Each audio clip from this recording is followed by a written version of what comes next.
time to blow this scene. Get everybody in the stuff together. Okay, 3, 2, 1, let's jam.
Good morning, everyone. Welcome What's to up? the podcast.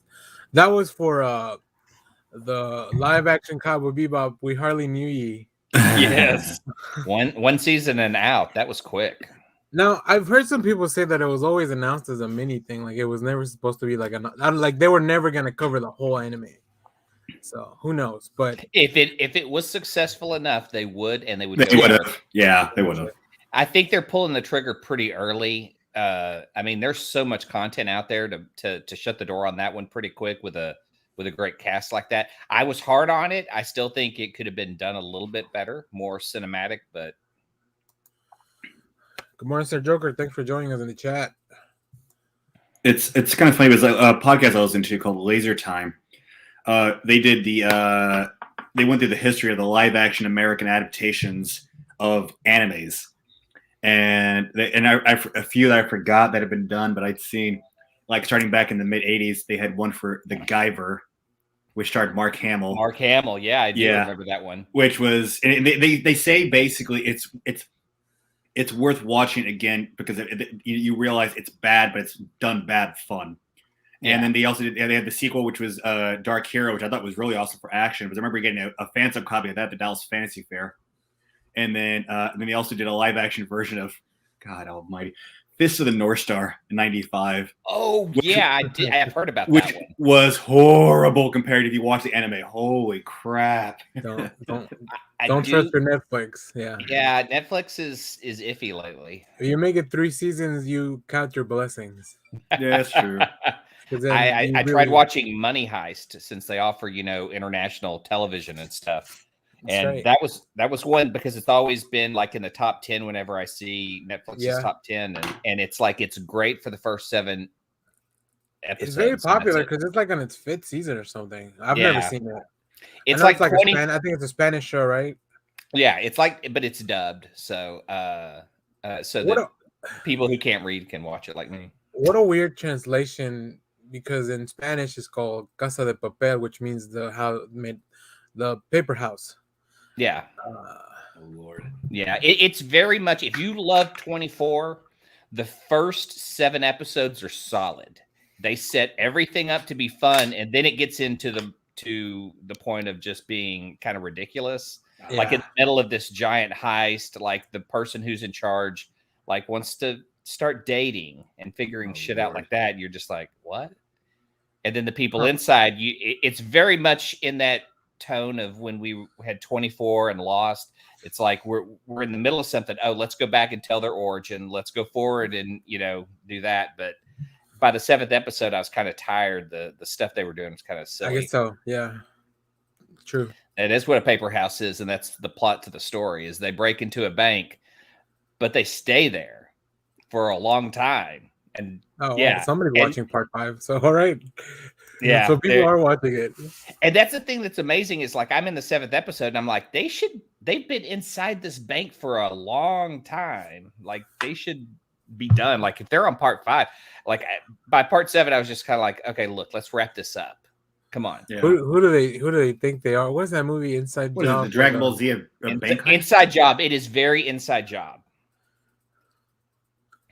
I like that movie. I like that Yeah, movie. I know it's it's just not- is not as like it has a great cast, Yeah. and they're fun characters that are written, but then they put them in weird plot stories that you just don't give a shit about. yeah. Oh. Man, just All give us more seasons of a Midnight Diner. Yeah, yeah.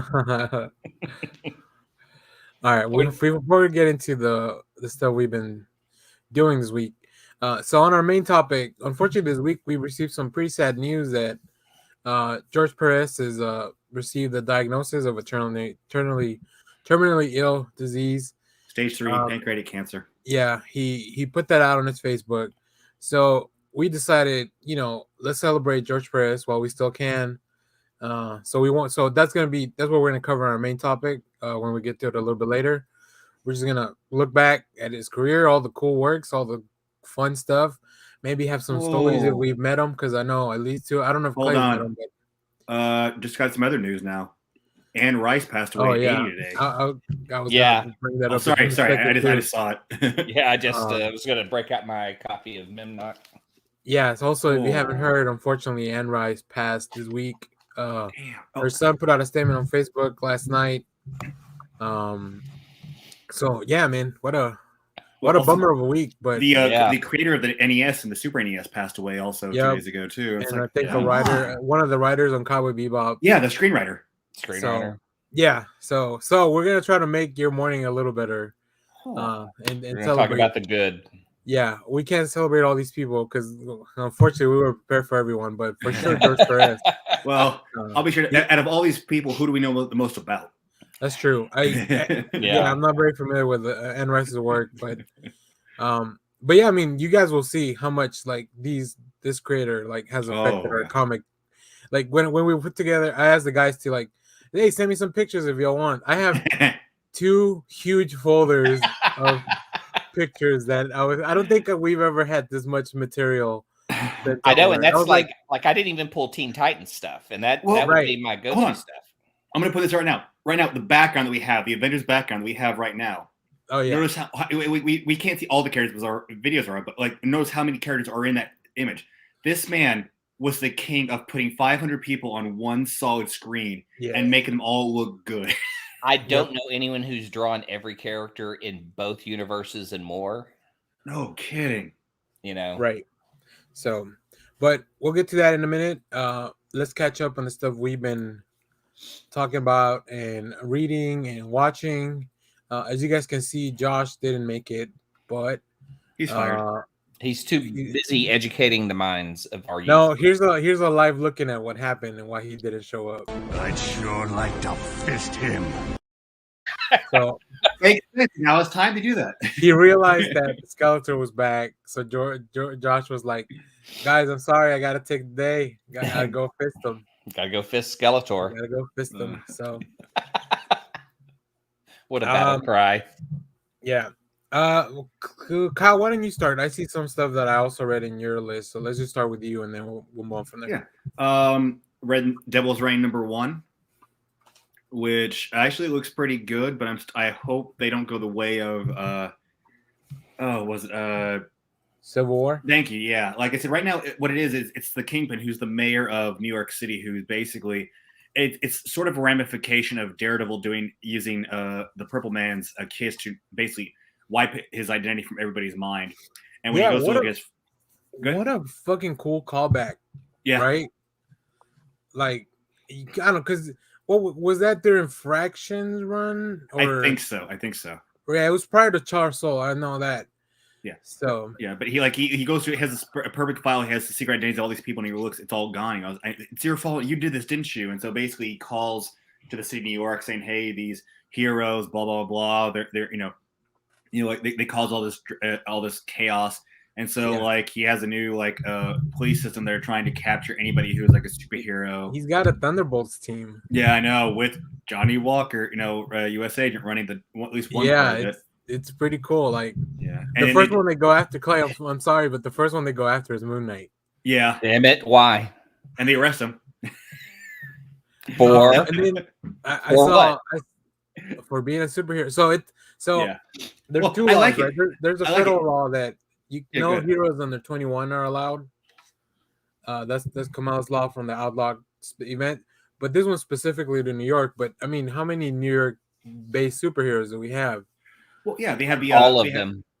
They have one of the Spider-Man and Captain America saving, what do you call it? People from a fire, and then they try to arrest them, and then you have Daredevil and I want to say it's Ben Reilly Spider-Man coming to save the day. Yeah, and the other one is I think I didn't recognize Miles Morales because I'm not current on his book, so I didn't realize he had an outfit change. I don't think that is Miles. I think that is Miles. That's his new outfit. Oh, I thought it was a Kane. I thought it was the no. Kane's still wearing. He's still wearing the black and red as well, but it's different. Okay. Yeah, but then they go into hiding, and then basically you have Homeland Security invade the Baxter Building and basically arrest Mr. Fantastic with Otto Octavius' help and Invisible Woman.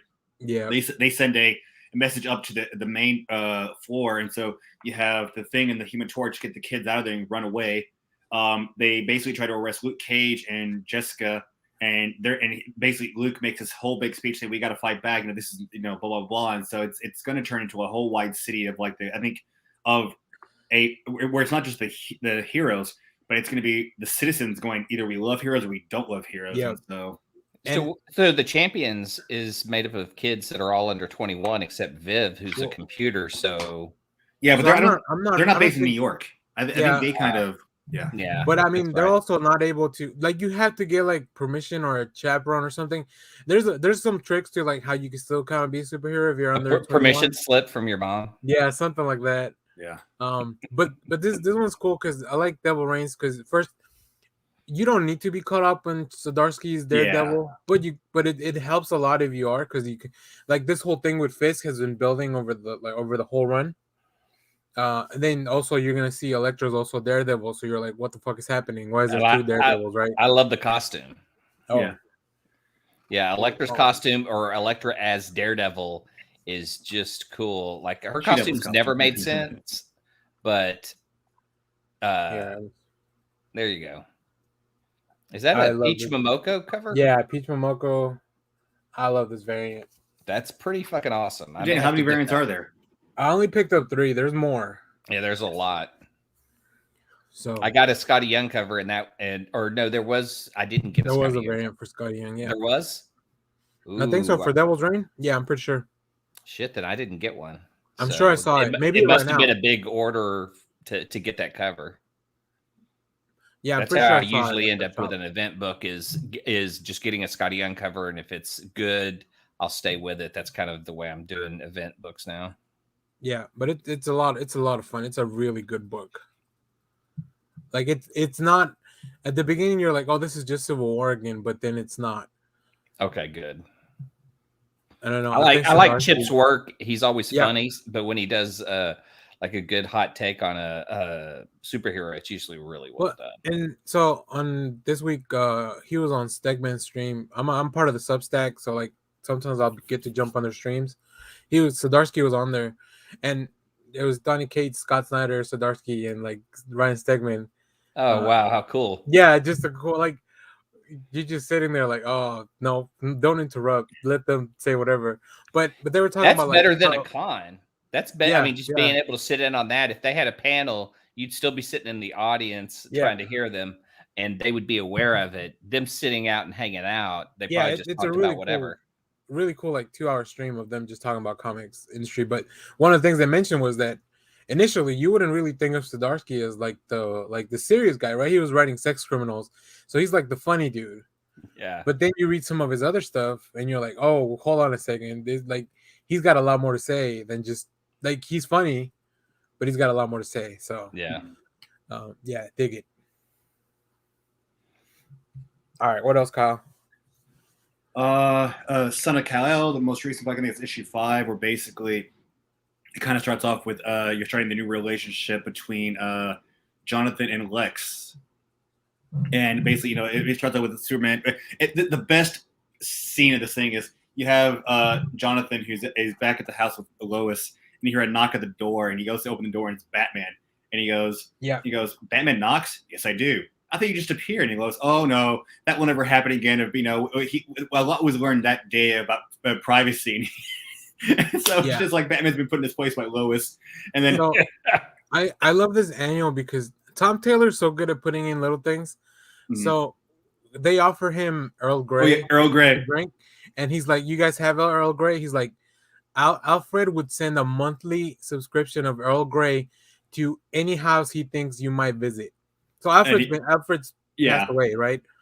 But like he set up all these things to still take care of Bruce, and every time something comes up, like it fucking breaks my heart. I read something else, and I'll talk about it in a little bit. But yeah. But basically, and then they have a thing where basically he gave Jonathan this note from his dad, and then they go to the Fortress of Solitude, and it's typical Superman. Crystal put the crystal in hologram version of himself so he could talk to him. Yeah. And he goes, he's like, why are you doing this now? And he goes, because I should have told you about Lex before.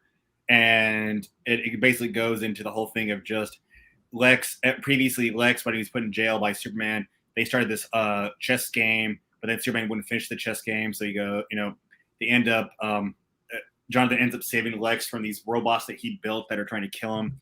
And he goes, and they stop him. He goes, so we need to figure out how we're going to, what's happening. He goes, so, well, how about a game of chess? Like saying, I don't trust. Like, why would you not want to do this? How about all the years you tried to kill my dad? Okay, I guess I can understand why that would bring hesitation. Yeah. He goes, I promise this will be totally cool. Meet me upstairs in 5 minutes. So he goes up there. He gets ready for the chess game. Jonathan shows up 5 minutes later. They're playing the game, going through, and he goes, oh yeah, checkmate. He goes, huh? And he goes, yeah, with my little horsey thing. How the hell did you beat me? It's like, you gave me 5 minutes. I had every time to actually go read up on every move, every variation of chess playing you could do. He went to study Luthor's games. He pulled an Impulse. Yeah. From Titans, when Impulse decided to become Kid Flash, he read all the books in the library and upgraded himself. It's amazing. It's really good. Tom Taylor, this was fun. But now I'm excited to see how he's gonna approach Luthor. Yeah. In the book. Yeah. And then I also read World of Krypton, which basically is dealing with starts off with Jonathan and not Jonathan, Jesus, wrong set of parents. Jor-El and what is his wife's name? I can't even think of Mara. Lara. Yeah. And basically they're talking about how they want to have a kid, but they have to go to meet Jor-El and Zor-El. Mm-hmm. But it's the baby naming for Kara. Kara's just been born, so they're going to the party where they name Kara, and then basically you meet Zod, who's basically who's been the general. So I'm giving up military, but then somebody tries to kill the L family, and then you realize it's one of their cousins, and so you realize that basically Krypton's going through a big change where it's going into just like chaos, and so they're trying to figure out what's going on. It's like maybe 10 years before the end of Krypton. Because I think Kara was about 11, 12 when the when they sent her off. Yeah, they sent her and Kal-El off. Batman's great, Sir Joker. I'm gonna need you to chill out. Every version of Batman is great. That's right. We'll see. No, I think every version of Batman can be great. It's always someone's first Batman, and I think a lot of us are here because we watched Adam West's Batman as our first Batman. That's true. That was my first Batman. I'm not here because of Adam West. I'm here because of comics in general. Well, I mean, that starts you on the road before you can. I'm gonna have to disagree with that. I was watching the Filmation stuff before I ever saw the Adam West stuff. Oh, okay, so then there's another version of Batman that you. Yeah. Okay, so but it wasn't just Batman. It was Batman. It was Superman. It was Justice League, Teen Titans, the Atom, the Flash, Hawkman. It was all the Filmation DC stuff. Yeah, I think the only time Batman's bad is when you don't understand the character. And I'll say this: I think I actually saw Christopher Reeve's Superman before I ever saw the Adam West stuff. Oh, interesting. I mean, that was 70. That was 70. Not that was 78. 78. Yeah, and I was born in 77, so I remember watching that because of the comic. It's called Superman 78. Yeah, so I think that's right. Yeah, so I think that's when I think that was my first introduction of superhero stuff. Oh, and Robert Venditti wrote that World of Krypton, who's also writing the Superman 78. Nice. Okay. So I'm enjoying it. I'll be straight up. I'm enjoying the Superman 78 more than Batman 89. I need to catch up on both, but I mean, the fact that we're just getting those books is really cool. So I just got the latest 89, and it's got the new Robin on the cover. What gets me is it can't be 89 or 78 because if the way they're drawing Batman, he's got white sideburns on his hair. So he has to have been Batman for a couple of years. I think they're just calling it that. Like, this is the universe where not that, but it is definitely in the future of both of those films. Yeah. Cool. And then this is for Clay. Of course, I've been trying to go around and like everybody else, I like my typical holiday Hallmark films. So I'm on HBO Max. I'm looking for films. I mean, what are the new films they have? And I see this one called Dear Christmas. So I'm like, oh, this looks kind of cool. Not realizing who's in it. And then I start the movie, and it's Hart Productions. I'm like, oh, and here it is. Melissa Joan Hart is the main character. So she works for a company. She's just producing her own movies. Yeah, but it gets better. She works for this company, and she's the number one podcaster in America, making billions. And so she goes. She's basically it's basically about her. It's called Dear Holiday. She does a podcast about holidays and the stories people relate to those holidays. So she's going back to and that's the number one podcast that she's making money. Yeah. And mucho money. It's like she's like for a production company. And so she's going back to Lake Tahoe to visit her family. Her parents just bought a bookstore. And this is where I love it. Her dad is played by I saw some men. Wow, that's weird. That you probably tried to figure out Marvel and DC. Yeah. So basically, she goes, and if I'm not mistaken, I'm trying to think of it. It's not. It's Ed. Oh, what is his name? God damn it. Ed Brimley Jr. The real big. Ed. Yeah. Ed Begley. Plays your dad. Ed Begley. Thank you. Ed Begley Jr. plays her dad, but her love interest, and this is where it floors me, is Jason Priestley. Really? Brandon Walsh is the love interest for Sabrina the Teenage Witch. I mean, it makes sense for those actors to move to Hallmark. I know it's a Hallmark movie. But it's a typical movie you'd find on Hallmark. Oh, it's Lifetime. I just found that it's Lifetime. Yeah. Oh, yeah. Okay. Still, yeah. But I do like. Go ahead. I love the freaking why are they sharing the headphones? Oh boy. He plays a firefighter, but he does all these odd jobs in Lake Tahoe, and it just ends up becoming. You find out that basically they were in 8th grade together, and they haven't seen each other since then. Because he moved away, and it's again. She keeps the cast small, but you have, whereas the live cast of people that you interact with is small. She gets these videos from people who submit their stories into her thing, and I'm watching the video. And one of her videos has 2 of the characters from One Tree Hill talking about how they got together. I'm like, wait, that's not they're together? That's just weird. So it was it was an interesting movie to watch. But again, I have a sweet spot for those schlocky, holiday films, which I know you do too. Oh, I do too. I love them. Yeah. I mean, one day Daniel's generation will have all their actors and actresses flood to Hallmark to start doing films. Oh yeah. It's happening soon, Daniel. And then also after that, I started going through seeing what else was on HBO Max, and I come to find out I didn't realize they finally added it, but they added the Batman, the old Fox animated series, which I actually enjoyed. I thought it was. So is it the one with where the Joker has like the long green hair and jump around? Yeah, it's very stylized. I think it was a Joe Mad design Batman. But I enjoyed it. I really enjoyed it at the time. And but I was like, I wonder if they have this. Do they have Legion of Superheroes? And no, damn it! I was like, they don't have the Legion of Superheroes with Superboy in it. And I was like, that's another series that was really good. I know the Blu-ray recently came out for that, but it's not streaming anywhere. Yeah, it's weird. I thought I saw it streaming somewhere recently. I'll have to look, but it's definitely not on HBO. I definitely want to rewatch that. I want to rewatch the Batman. It gave us one of the that version of the Batman versus Dracula. They had a movie. Yeah. That was a really cool one. Not even that. It's like the last season. It's basically the Justice League. They put it together. Yeah. Really cool. So good. Really cool. Cool. Let me jump in here because I read a lot of comics, so I'll just keep going with that. So I read the Detective, Batman the Detective 1 through 6 by Tom Taylor and Andy Kubert. Did you have anything else? I did read the most recent issue, the new run of it, where he's kind of like where they stopped Nightmare. I'll let you talk about Midnight Society. I think it's called something like that. Equilibrium. Yeah, but basically, we're like what was the last scene where they're fighting the Scarecrow? Oh, Fear State. Yeah, Fear State. It's the newest issue of Batman. It's after Fear State. After they stopped. Oh Fear yeah, State. 118. The new Josh Williamson. Yeah. I read that one too. It was really good. I liked it a lot. But this one just finished. This is a series that concluded, where Batman has to go to England and work with Knight and Squire because there's some. It's called Equilibrium. It's an organization that is killing anyone that Batman has saved. Oh, that's right. Yeah. Because they feel like those people shouldn't be. It's kind of like a Final Destination thing, but instead of death, is this Equilibrium group that wants to bring balance to people that should have died that Batman ended up rescuing. It's pretty interesting. Tom Taylor wrote it. Andy Kubert draws this really stocky built Batman. It's really I really like it, and it's fun to see Knight and Squire. Is it stocky like in Dark Knight? A little bit. Okay. Well, because Kubert did the art for the Master Race, right? So he definitely it's not, he doesn't go full Frank Miller especially because Klaus isn't inking him.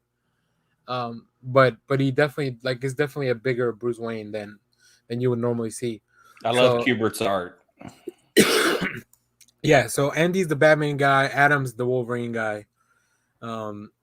So I caught up on a bunch of X-Men stuff. Hellions finished this week. I love Hellions so much. It's Zeb Wells really captures the voice of Mr. Sinister, at least the voice that I really like. And then that group of misfits was just a lot of fun. So I'm a little sad the book is done, but it's a good place to end it. Also picked up Inferno number 3. Man, this fucking crossover, this event is so fucking good. Really? Yeah, you don't really need to read anything. This is pretty much a Hoxpox sequel. So okay. You don't need to catch up to all the other stuff. Let's see. Then I read the Superman annual that Kyle talked about with John. Dark Knights of Steel number 2. I need to read that. I really like it. I really like it a lot. Just having them in the medieval times. Yeah. But what really gets me is the art. I think it's Jasmine Putri. Oh man, their work is so good. Even if the story was trash, which is not because Tom Taylor's writing it, I would probably still pick up the book. I caught up on a bunch of X-Men stuff. I caught up on Marauders. I think that one's probably one of my favorites. New Mutants as well. Those are probably my top 2. I really like Sword because they're just making Storm out to be this. I mean, she's already a badass, but in Sword, she's a super badass. Because she's the ruler of Araco, that the new planet they turned Mars into. So she's in charge of that.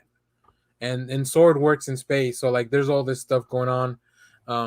You got the Shi'ar showing up, and they're ambushed, and this team takes them out really quickly, and then Storm just comes in and fucking kicks everyone's ass, and hey, nobody attacks anyone in my planet or whatever. So, I caught up on X-Men, X-Corp.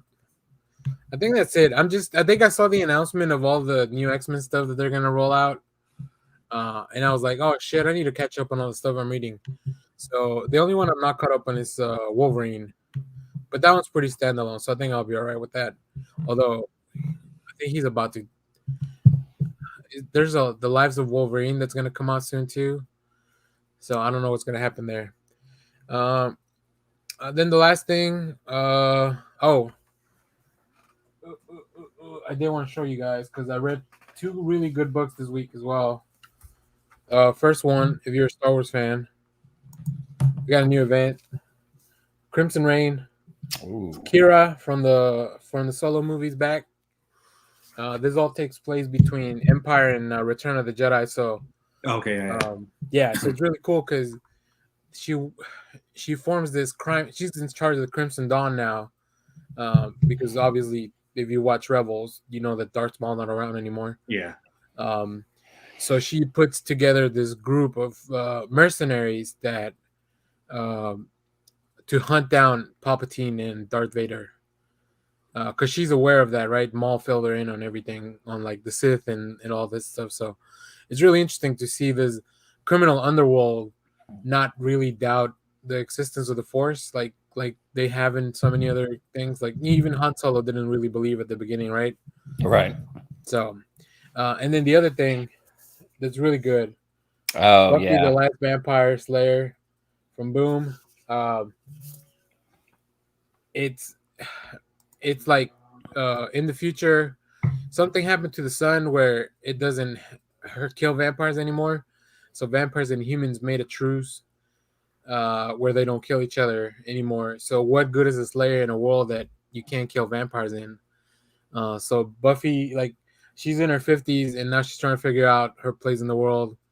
Like, and if the world even needs a Slayer anymore. So, and then you also kind of get filled in on like all the details of like what happened to the Scooby Gang throughout the years. So Yeah.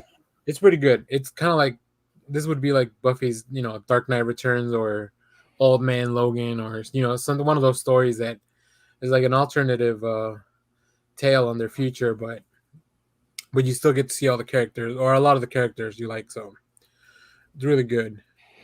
And the last thing I watched, U.S. Marshal, 1988 movie with Tommy Lee Jones. That's a spin-off of The Fugitive. We welcome you to Danny watches more movies from the 90s. That's right.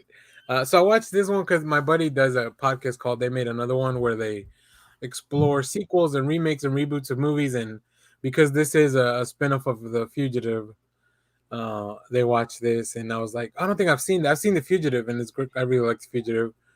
And this was good. It's just not as good as The Fugitive. That's the main problem, that The Fugitive exists. And if it just wasn't paired with that movie, it'd be fine. Right. Yeah. I think so. So, yeah, that's about it. There may be more things, but I don't know. Oh, we can talk about Hawkeye. Everybody's caught up at the end after Clay. Yeah. So go ahead, Clay. This week I caught up on Rorschach. I read the first half of that run and realized I was missing an issue 10. So like the first half sets up who Rorschach is, what's going on. I don't want to spoil it for anyone just because I love the story. It's Tom King. And they are trying to use some of the Watchmen tropes, I guess you would call them, in the way he's telling the story. But I kind of love it. I love the kid and her backstory and how they get together. It's just the weirdest world because Tom King has kind of embraced the fact that in that world where comic books aren't a thing because you have real superheroes, you have comic books, but they're pirate comic books. Yep. And so he goes into his own pirate comic book that's in this universe. And Frank Miller shows up because... Oh, cool.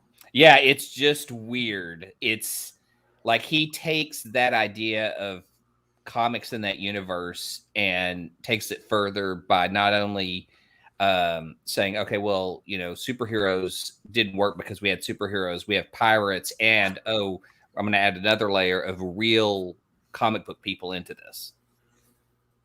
And I would think in that world, like, I don't know, like, wouldn't sci-fi comics be the thing? Because, like, you would think I guess they don't have digital. Like that's the other thing is you have to remember from that world is, and I think it's not something that's out and out said in this book, but I'm taking what was done in the Watchmen show in the sense that they thought technology was what was bringing the squids, so they kind of kept it analog. Yeah, yeah. Okay, yeah, because I kind of get that vibe from this book, even though it's takes place in current times. Yeah, I remember when they announced it, and then David Lindelof and Tom King were just talking. I was like, oh, I think it was at the first fandom where they had a conversation to announce the book, and David Lindelof's like, yeah, I read the first 2 issues; they're really good. And he's like they're not, I guess canonically, Lindelof's Watchmen and this book are not really related, but right. He said that they feel like they could be, Yeah, like in the only thing that's different in Lindelof's version, they make it look like Dr. Manhattan destroyed New York, and that's why he leaves. And in this goes along with the comic with the squid destroying New York, and so it's very, about the squid. Wait a minute. No, the squids were also part of it. The squids were part of it. That's right. That's right. That was the movie is the one that used Dr. Manhattan as the villain. Yeah, Snyder's movie is the one that yep. Look at which one's stuck in your head, Clay. I caught up on Moon Knight, which is great. If you've never read Moon Knight, you don't need to. This is a great series to jump on and read. Each story does 5 finish an arc, or is there one more? There's one more. There's one more. Okay. Yeah, I mean, it's really just kind of the setup. It's Moon Knight running I don't know. He protects night travelers. That's part of Khonshu. And they bring in another villain from Khonshu that's kind of neat because his thing is always like, you thought you were the fist of Khonshu as if you were the only fist, and like someone shows up to be the justice of Khonshu. So that's a neat character to see thrown in there. And then I read a book that I love as a movie that shouldn't fit in a series, but it's a sequel. What? Halloween 3. Season of the Witch is this movie that Shelby and I love, and she bought me the novelization. And it adds so much more to the movie. A lot of people hate on that movie because it's like no Michael Myers and it has nothing to do with the series. Again, if this wasn't part of a series, it's a fun, weird ass movie. And so the novelization just makes it a lot better. It's a very anti-technology movie from the 80s, which makes it even funnier because it's just like, his biggest complaint is like his beeper keeps going off because he's a doctor, and so he has to respond constantly. And it's like that's your biggest bother. Wait till you get on Twitter, homie. Yeah, but it's a book that Shelby got me for our anniversary because we always tell people, we always joke about Tom Atkins. We always love his movies, and Halloween 3 is just a fun, weird ass movie, but the novel actually makes it so much better just because it tells you about what's really going on and the technology problems they're dealing with and his hate of it. It just makes it a better story. We did our Christmas movie watch. We watched Home Alone and Gremlins 1 and 2. Okay, I was wondering why it said half on the notes, but it's just the Google Doc made 1 and 2 into okay. I've never been a Home Alone watch. I've never been a Home Alone fan, and Shelby, that's kind of our thing now, is watching that every year because it's one of our routines and traditions, so it's just fun. And I really like both of those movies. Same here. Yeah. A friend of mine turned me on to a YouTube channel yesterday called Red Letter Media that I had never watched before. Yeah. And they're okay, but they do hate a lot on stuff. Oh, no, I loved it. I was watching the review they did on Gremlins 2, and it was amazing. I was laughing my ass off just about them talking about Gremlins 2, how such an awesome film that is, but just the shit that should not work. Like, giving Joe Dante free reign to do whatever he wants made the movie into a great piece of art. Yeah. Well, you get Chuck Jones, who had been doing Looney Tunes stuff, and they had Chuck Jones do all the animation that's in it. So it's really neat to see him just kind of cut loose and bringing him back from the first film. Yeah. Nice. I got a couple of weird ones. If anyone subscribes to Discovery Plus, I watched a documentary called Fruitcake Fraud, and it's about... I've heard about that. Yeah. Yeah, it's a place here in Texas that's like an hour and a half away from us. We actually talked about driving down there that makes fruitcakes all year long. Yeah. And this guy who was the comptroller who embezzled, I think at the end it was $16 million. On our way down to, my friend's girlfriend listened to a lot of crime podcasts, and our way down to Port Aransas this year, we actually listened to the podcast based on that. It was crazy. Yeah, it's weird because it's a small business, so everyone kind of knew each other. Yeah, and but the guy lived a lavish lifestyle. Yeah, and this guy was embezzling so much money a year and just kept doing it. And so him and his wife could live this extravagant lifestyle, but I don't know, it's just kind of sad, because most of it is because it's a private company, so it's not like it's about fruitcake. Yeah, that's the other funny part of it is like they made so much fruitcake when they were auditing. They were like, how are we losing money? We should be making so much more money. This guy would just go cash checks to himself. Uh-huh. Or no, what he would do is he would he would use the system to write checks to pay his bills, and then go in the system. Like, this is stuff I used to do as my job, so you could audit and see how people, like, essentially Wait, used to embezzle. No, that's what my ex-wife used to do. Okay. What you do is, when you have systems in place for a company, you make sure that no one can create an account, add money to the account, delete the account, so that, that no illegal transactions can take place. They essentially set it up for what was the smartest people in the room? I'm trying to remember that company that Enron? had all. I don't know. There was a company that had a whole lot of fraud that developed these rules that are Sarbanes-Oxley, so that essentially you can't steal from a company, but you can always steal from a company. This guy, and this is a private company, so they don't have to go by these rules. They just, the guy that ran the company. It's family owned, and he was like third generation. He was willing to quit over the loss. Like, it was that bad. But it's a interesting one. And then Dr. Death is on Peacock.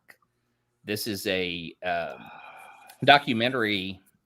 Actually, there's a podcast, and it's about a doctor in Dallas who was a spine doctor who killed people. And it's weird to see Kyle smiling when I say he killed people. No. You said Peacock, because I've got something that I want to watch too, but I'm not subscribing to Peacock for it. But I like go and finish your story. Yeah, if you get a free trial though. But Dr. Death is what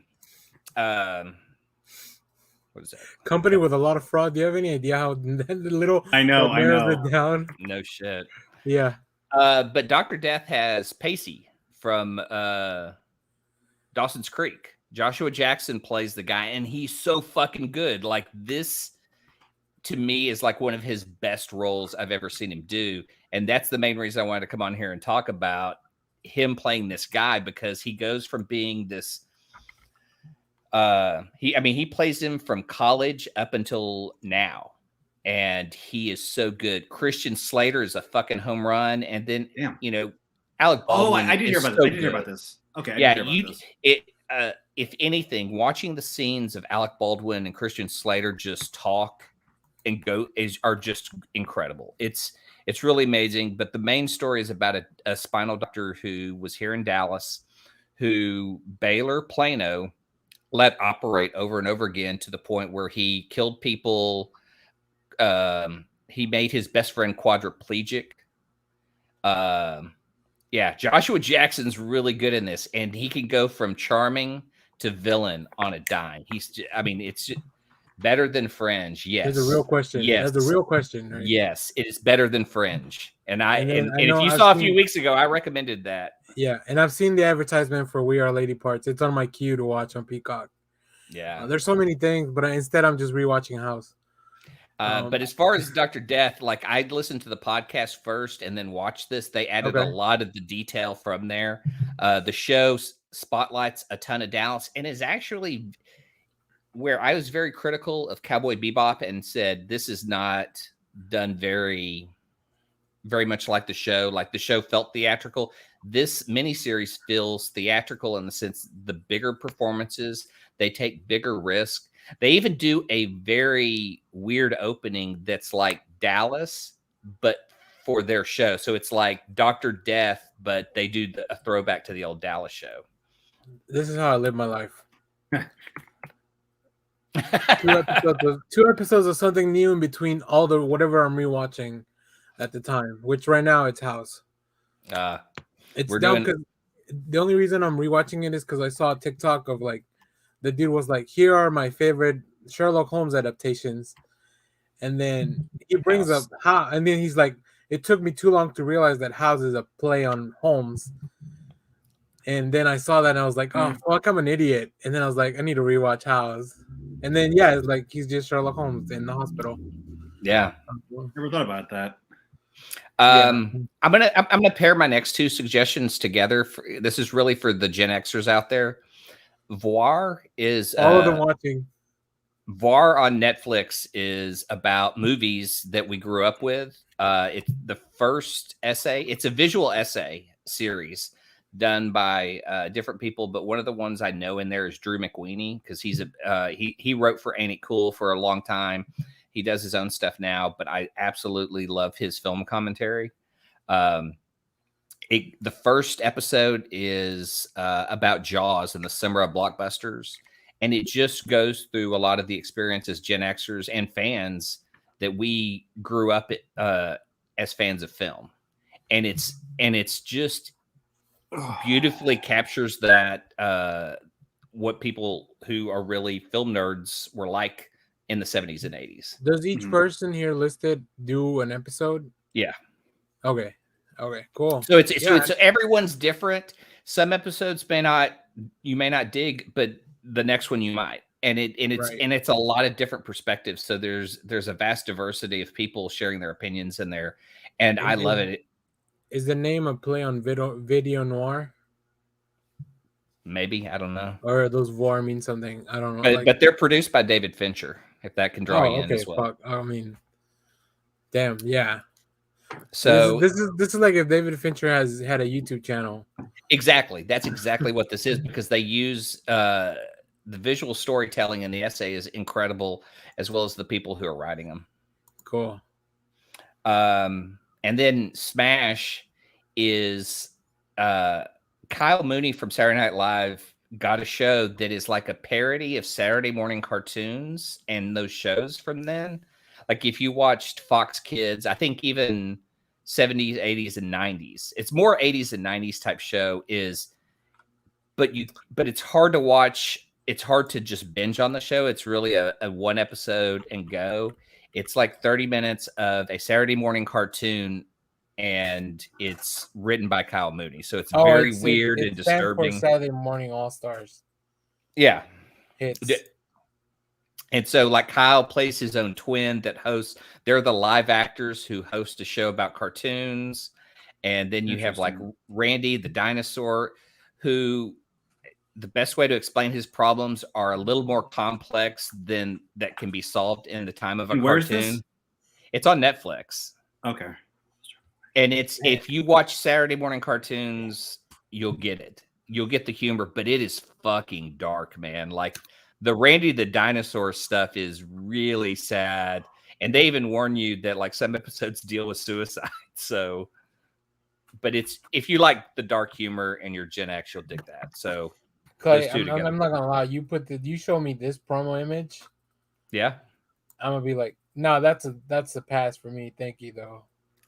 I'm telling you though, you'll laugh when you watch the He-Man. In between all the crying, between all the crying, I'll laugh. Oh my God, 20 minutes of crying and a few jokes, and a few laughs. Randy's just the saddest dinosaur who needs therapy and medication, but he has his own cartoon and he likes to ride a skateboard with his friends. Cool. All right. Well, now I was just going to bring up is like stuff I've been trying to watch but can't because I'm trying to figure out what I have to do to watch it. What am I blanking? Cheech Marin and I can't think of his name, but they have a new Nash Bridges movie that's back, starting the new series for Nash Bridges. What? Who? Yeah. They're bringing Nash Bridges back? That's they did. They released a new TV movie about 2 Sundays ago, which is supposed to start a new series for the thing. So basically, he's been retired. They have a murder in San Francisco. His original police unit has become like run by millennials who don't know how to do real cop work. So they bring him back, and Cheech Marin has basically been is now making is killing it, running his own pot industry, the pot chain store. And so he goes, "Oh, that's too good." He goes, I need you back. He's like, I can't. I never passed a drug test. Hell, I'm high right now. And he goes, I'm not going to do this without you, Bubba. And so it's like I love the original series, so I want to watch this new movie to see how it kind of plays out. I love that G is excited about Nash Bridges. I've never seen an episode. Oh, I used to watch it religiously in USA. So, what is essentially the show? It's just a detective show, right? So basically, he is a detective who works for a special crime unit. The series starts off, they're in this rundown building in San Francisco. I can never Carrie. I always forget the guy's last name. He played Shang Tsung in the Mortal Kombat. The Asian dude. He's got the specific look you'd know. Okay. But he plays the lieutenant and then basically it's this special, not SVU, it's SIU, or Special Investigations Unit or something like that. But basically, and then Cheech Marin is his old partner, and he's divorced twice now, has a daughter, lives with his father, who's getting not dementia, but sort of has dementia in this broken down building, and it's just him trying to do his life every day. Eventually, the lieutenant doesn't make captain, so he leaves and he becomes the lieutenant for the crime unit, and it's just them solving what do you call crime, the cases throughout the season. One of the guys, their tech specialist, who two things he was known for is his main car he drives is an El Camino, and two, he's a Grateful Dead lover. He's always wearing something Grateful Dead. and then they have another guy who comes in, who's like the young hotshot who like idolizes Nash, and he's just his Nash is known for driving this beautiful yellow Barracuda, 76 Barracuda. That's his, like he inherited that from his brother, who he thinks is dead, but you realize who worked for the government and had you play dead. And so it's a crime. It's a fun, it's not overly dramatic like the Law and Order stuff, but it's got some drama, but it's got comedy, it's got fun. So you put it between like Psych and like an SVU show. Yeah. A little bit of comedy. I would say it's definitely not it doesn't have the humor as much humor as Psych has, but nowhere near as dramatic as what SVU would be. I'd put it more like I don't know, a little bit lower than what the SVU drama base is, but okay. But it's still a fun police series. But Cheech Marin, who plays, is also like this guy who's always trying to find how to make extra money. So eventually they start a business making their own private investigations unit, and he's always trying to figure out some way to make the next quick buck, how to get rich and everything. So I've never seen Nash Bridges, but I've seen those commercials for the movie. See, I've seen more Cheech and Chong than I've seen of Nash Bridges. Well, no, this is great. They actually did an episode. They actually had Chong guest star in a few episodes, and they actually had Philip Michael Thomas, who played as Chubbs in Miami Vice. Yeah, and they actually had an episode where it's Cheech and Nash, but then they actually have in this movie they actually have Chung and Philip Michael Thomas, Chung and Chubbs, Chung and Tubbs, Tubbs, kind of partner up in an episode. It's awesome. I would watch that shit. I'm gonna look that up. Chung and Tubbs. Nice. All right. Well, before we get into our main topic, we're gonna get into the latest episode of Hawkeye real quick, just to catch up for the week. Man, this show's just so much fun. I gotta say, my favorite episode this week. Everybody I've talked to, honestly, I think you guys are in the minority. At least Clay and Josh are in the minority. Everybody I talked to honestly think we're going to be seeing Kingpin. Oh, we have to. Well, no, but I think he's going to be the uncle. I think he's going to be the main guy. Yeah. That's what Clay and Josh were like, nah, can't be.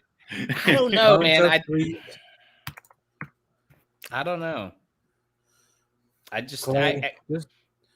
I know you've been hurt before by the MCU not giving you what you want. Don't take that out on Vincent D'Onofrio. I want them to bring back my Ben Affleck Daredevil. I mean, no. Now that we got confirmation that Charlie Cox is going to be Daredevil in the MCU, I'm fine with that. Y'all would shit your pants if Ben Affleck showed up in that movie in a Daredevil costume, though. Well, yeah. If we got a multiverse crossover with Ben Affleck and Charlie Cox, I would shit my pants. But and then Jon Favreau, and he's both happy and what's his name? Foggy. He's happy and foggy. Happy and foggy. A few more, and he'll have some more. Foggy ends up meeting what's his name in Iron Man? Happy. Happy meets Foggy. Dude, when Yelena showed up, that was awesome. That was awesome. I was like, I didn't like when they started fighting. I was like, is she going to show up in the show? Like, I was really questioning it.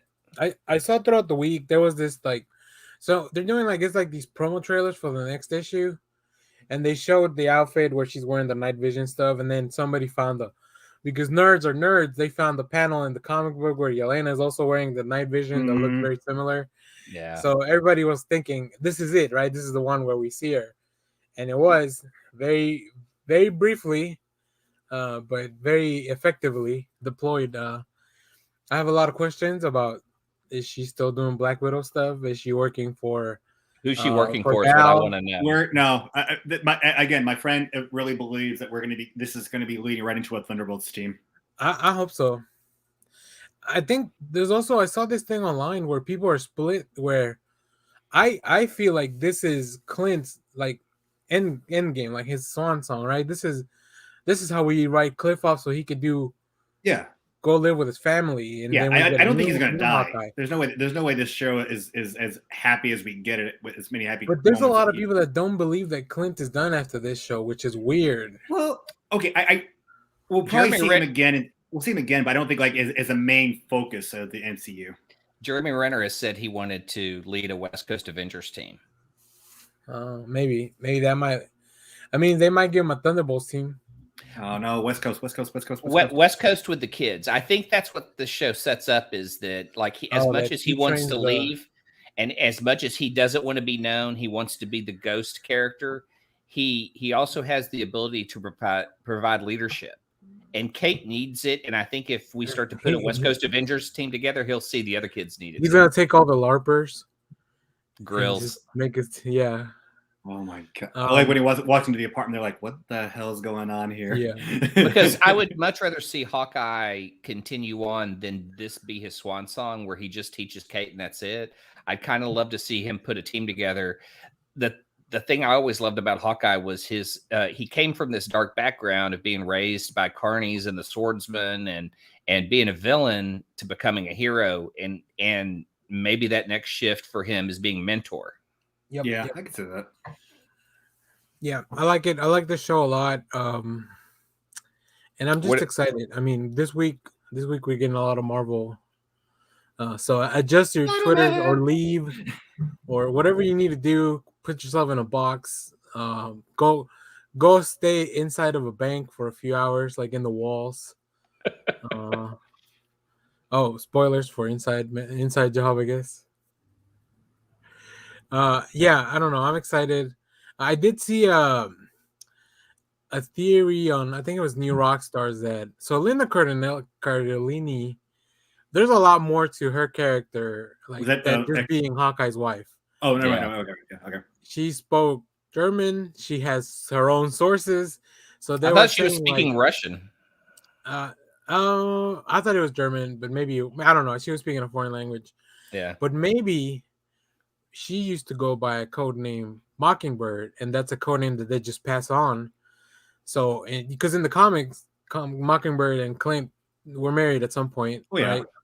So I don't know. I think it'd be cool. Like I love Linda. Yeah. See. Okay, it was German. The chat's got my back. Hey, you speak more languages than I do, so. Donkey chain. I was kind of hoping she was maybe had a code name that was different, but we'll see. We do need Mockingbird in the MCU. I really like the one from Agents of S.H.I.E.L.D. I still count that as MCU world. That as MCU world, so we've had her. Yeah, I mean, with the multiverse, anything's MCU world. We're in the MCU now. We just don't get paid for it. So, all right, cool. Yeah, I'm excited for next episode. I mean, if they're gonna reveal Kingpin, they got 2 episodes left. So don't do this to me, Marvel. Well, I mean, when are the episodes dropping, and when is Wednesdays? Yeah, and then when is Far From Home is on Thursday night. Wait, what? Or No Way Home is Thursday night. Yeah. No Way Home.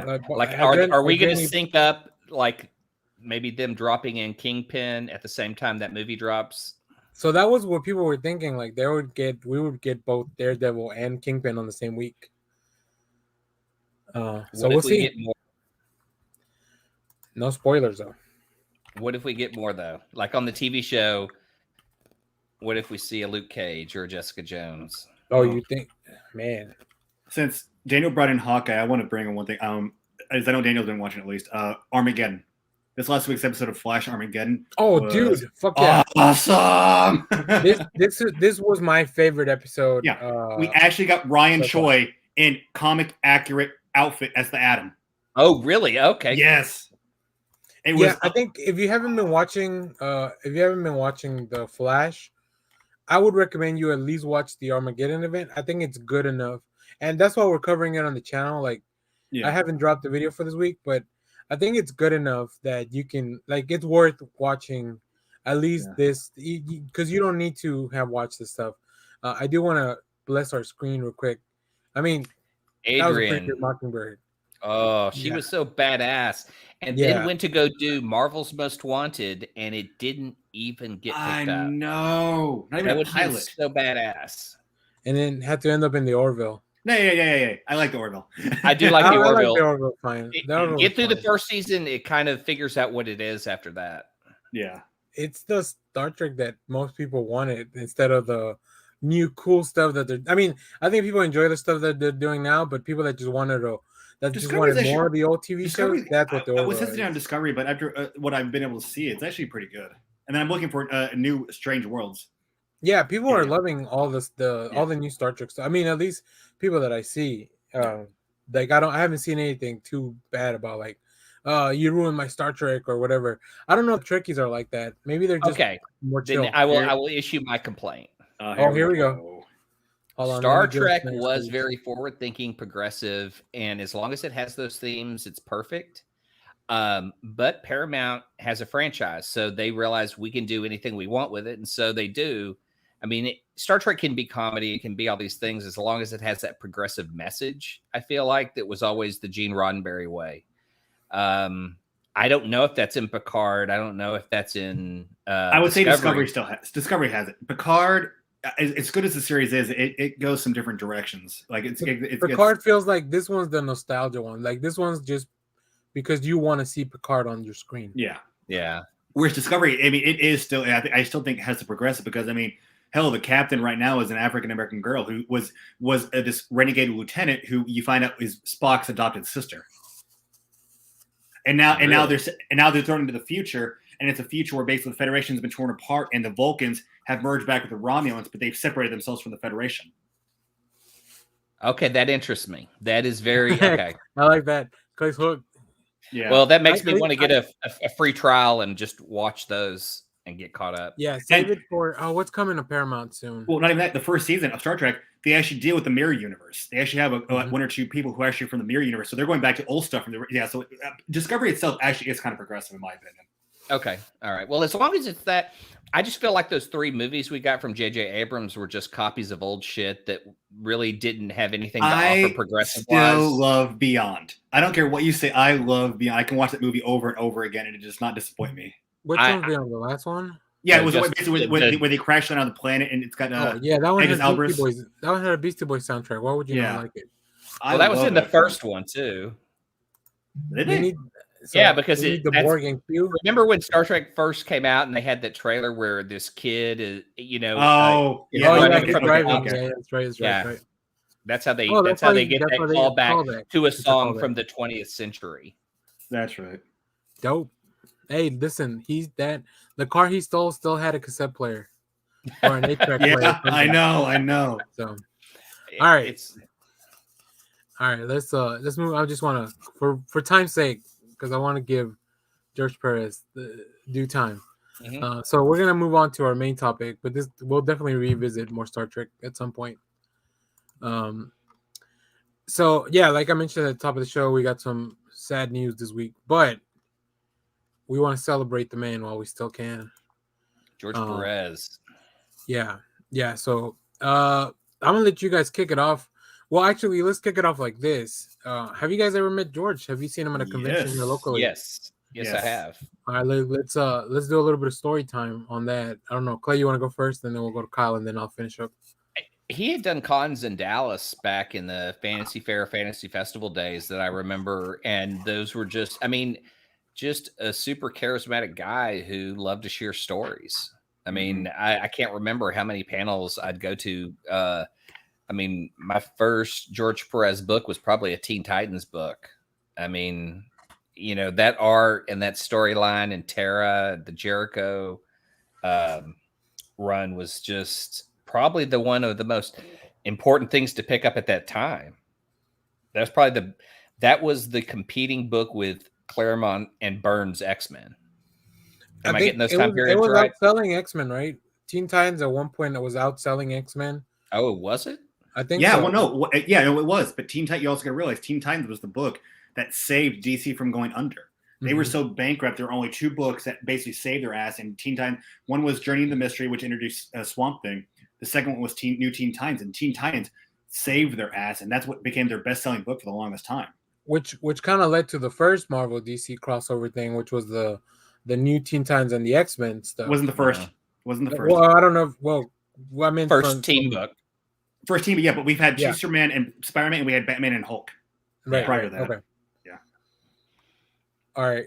Cool. Do you remember the last time you might have seen him, Clay? Oh man, no, I don't. Mine's probably way more recent. That's why I'm going in. Yeah, because I did more Fantasy Festival and Fantasy Fair stuff that I can remember him from. Okay. The one time I met him, Dallas Fantasy Fair, summer Dallas Fantasy Fair, 1995. He was there. They had just released that 25th anniversary poster with Hell of the Avengers on it, so I got him to sign it for me. Wow. Nicest guy. But I also remember this one because this was also the one where I remember they had Todd McFarlane, Jim Lee, and they also and I remember this, Sergio Aragonés and Mark Evanier with Greer the Wanderer. And it was that was, and guess what? This whole con, all I had to pay was entry. There was no fee for an autograph. What? Oh my gosh. Yeah, didn't have to pay for McFarlane's autograph, didn't have to pay for Lee's autograph, definitely had to pay for Perez, Aragonés, or Evanier's autograph. So I was like, hell yeah. God, that was early days, because I remember when McFarlane came in, that was when I think I started seeing charging for autographs. Oh, yeah. No, I got up there and I was like, here, can you sign my spawn number 1? No, didn't get a chance to talk to him, but the line was long. But at least with Perez, you could talk to the man. Like, people were there, and it was just amazing. I can't remember what was my first book of Perez, me knowing who his art was. I want to say, I remember reading Teen Titans. That's what I'm trying to figure out, because there are two experiences I'm trying to figure out which was first. I was in the back of my parents' car, and I remember having copies of Christ on Infinite Earth and realizing this is awesome art. But then I also remember I had just started junior high. It was 7th grade. I'm taking a DART bus home, and somebody gave me a copy of New Teen Titans #2, which was the first appearance of Deathstroke the Terminator. And I remember reading that too. And it only took a little bit after that before I realized, oh, it's the same artist. Damn, somebody just handed you comics in the bus? Yeah. We're at school. Oh. At school. So somebody handed me a comic book at school, and then I read it. Oh, the school bus. Okay. Yeah. Okay. I was like, it was the school bus. It was the DART bus. I used to take the wrong bus. I just got the quick. But yeah, but George Perez was that guy. Like, you look at his art, not realizing, and then really, Crisis is what did it for me. I mean, he did Teen Titans with we can get into all the different characters he's created, later. But like, just putting that many superheroes on one single panel, it's like, wow. Yeah, it's really the drawing. It's someone who says, I'm going to put in everything in the universe on one page, and does it, or in a series like Crisis. I mean, you saw characters you never had seen growing up because they were from Silver Age or Golden Age books. And you can even say, like, the difference of his style, like just going from New Teen Titans, early part of New Teen Titans, to the later issues or Crisis, and just seeing his art is spectacular. But when you compare the detail, his art in the first couple issues of Teen Titans is more flat. Like, there's detail, but there's not like facial detail. And it's just kind of a flat tone. But when you get to later issues and you get to Crisis, he's putting detail into all the characters, like, eyebrows, ridges on their face, everything. He did great hair. He does great hair. Oh, he does great hair. Wonder Woman. Yeah. So let me tell you about. So funny enough, the first time I ever met him was, look, I'm all late to comics, right? So in 2012 or whatever, when I started reading, the New 52 had just started. Perez actually was writing the Superman title. That's right. New 52, the first arc. So wow, that was my introduction to George Perez. Like, he did the covers and he wrote the story.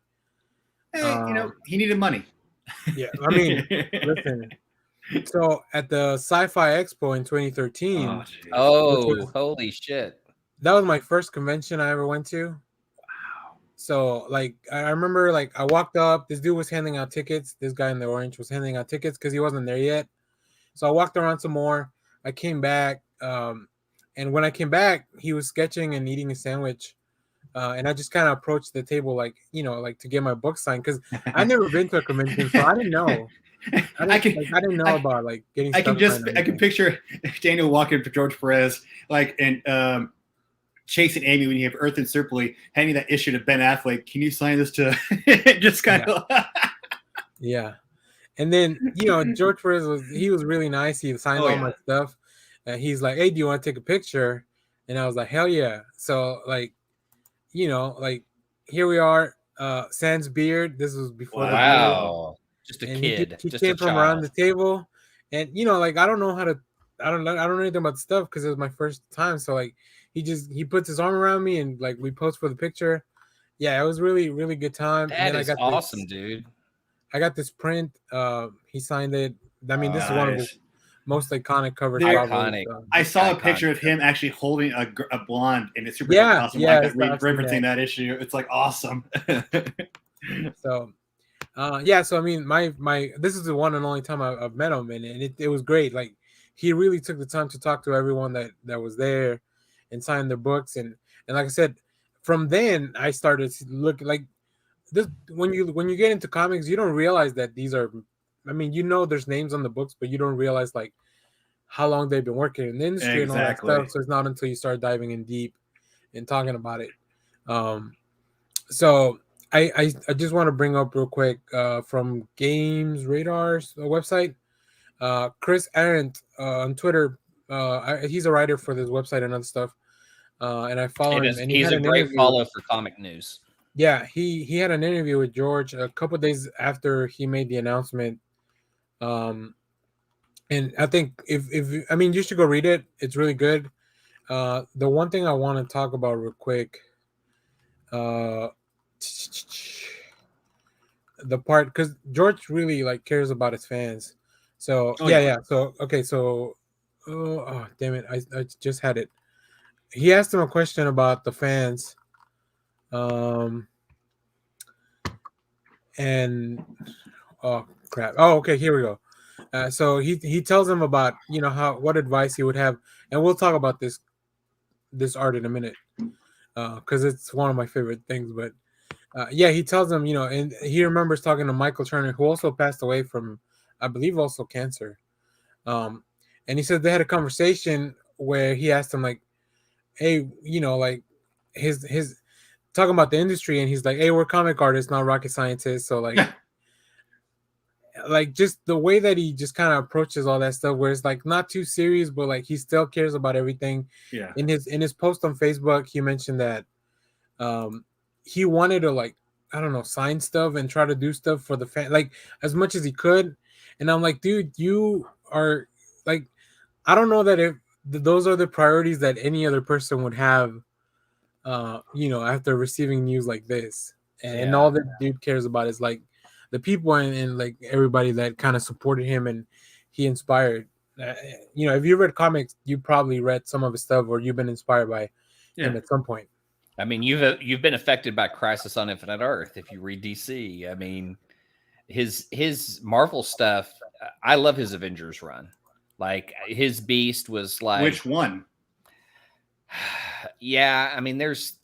Because I fell in love. I mean, I like both. I read the early '80s, '70s, and '80s stuff, but like even the run he did after Heroes Reborn with Kurt Busiek was amazing too, in my opinion. That was what I was going to go to was his Kurt Busiek stuff because I kind of tie those two together as a team more than I should. Jerry Conway did a lot of stuff with George, more DC stuff than anything. Yeah. I mean. You got Crisis.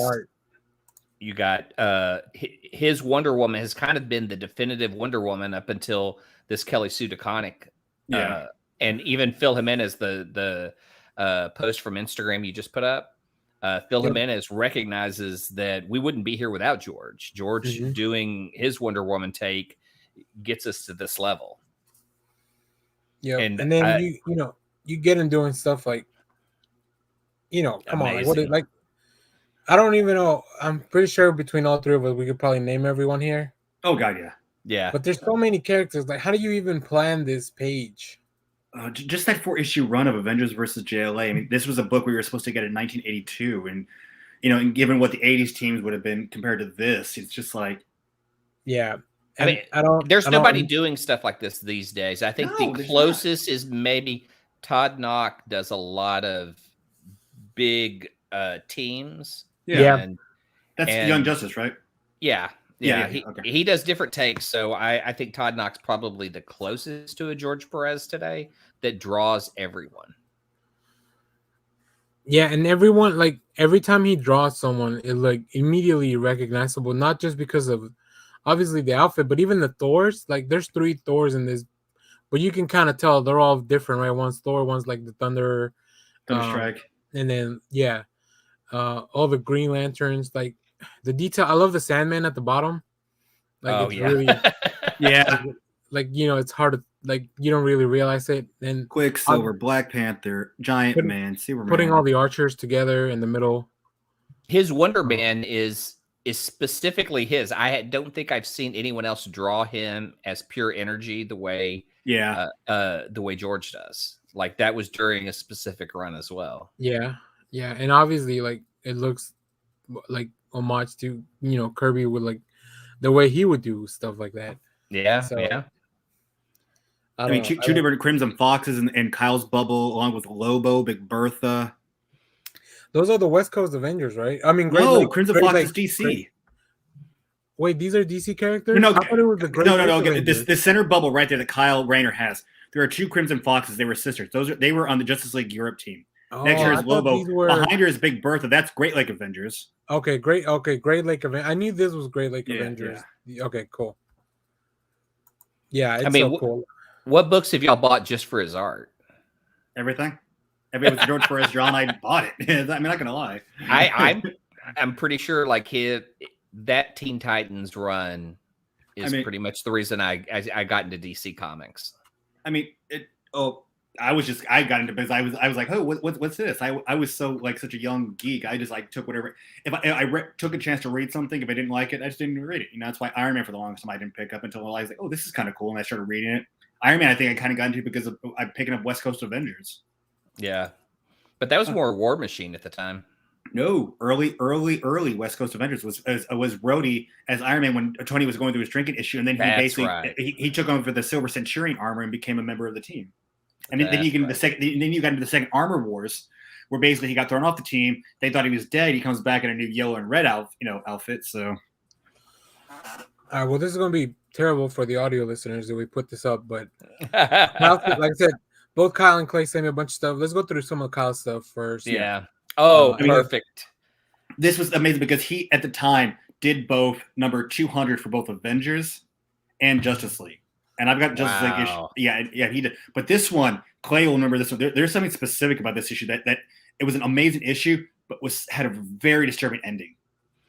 This is the issue when Carol takes Rogue's powers, or Rogue takes Carol's personality? No, this is where Carol's pregnant and gives birth, God. And the kid becomes an adult, and she leaves with him. Yeah, like she raises her own captor. Yeah. It's kind of a weird one. Yeah. But George Perez art, so yay. I mean, just look at this. Is like from the earlier team that just this. Who's the wolf? Who's the wolf dude? Where? Red Wolf. Well, that's Red Wolf, and his yeah. And what about the disco? Rick guy? Jones. It's Rick Jones. Okay. Yeah, some of these I was looking through them yesterday, and I was like, also, if we don't get Black Knight running around in a Pegasus, why did we even get? Yeah, we did. Yeah, we did. No, I mean, in the MCU. Like, why are we even? We might. We might. Why are we even fucking around? This is from the Busick Perez line. I love his Iron Man looks super super advanced, the armor.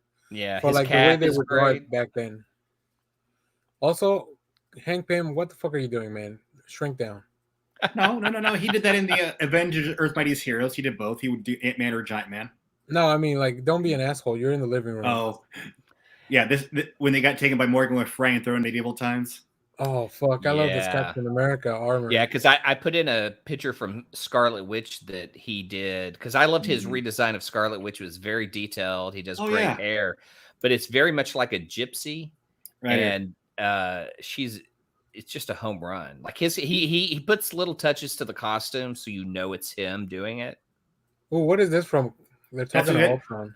I can't remember which story arc, but this is definitely still the Avengers run with Busick and Perez. Okay, but this is after I think they had Firestar and Justice join the team. Okay, because he's talking to Ultron, but I don't know what the fuck is going on. Yeah. Oh, Avengers 4. Okay. Yeah. You know what I'm going to say with the Avengers, maybe his run before this one. When you showed me that 200, that broke my heart a little bit because I had a whole bunch of those George Perez issues around then and sold them. And and now I want them back. Well, I mean, hell, the Avengers. Perez did the art for one of my favorite Avengers storylines, also the Korvac saga, which brought in the original Guardians of the Galaxy into our time period. Korvac right now is really big on the Iron Man book. Like they're still going. I know. So is this So what did him and Busiek take over after the Heroes Reborn stuff? Yes, yeah. Okay, cool. Yeah, see, all this stuff I have read or seen. Yeah, this is from Avengers when he gets hit by Mjolnir. Oh yeah, man. I'm going back. Just look at that. The way he gets smacked by the hammer, and he can tell he's like. He loves to draw these weird angles of like I'll have some. I have another one that I'll show later, but this one, yeah, this is amazing. They're looking at I don't. How do you not buy those pages together and just put them up in your house? That needs to be framed. Oh my god! I love that they're all like looking up, but it's like I don't know. It feels like the weirdest shot, but it's not. Like it makes sense. It's weird because I want to refer to Ditko in sort of more of these abstract looks in comics because he would do Doctor Strange and do very abstract, bizarre things like this. George does but makes them look like they're from a very pretty world, and where I feel like Ditko's are a little more hardened, different. George just makes everything look pretty. Yeah. I mean, and then there we go. That's the cover for issue 4. About it. Yeah.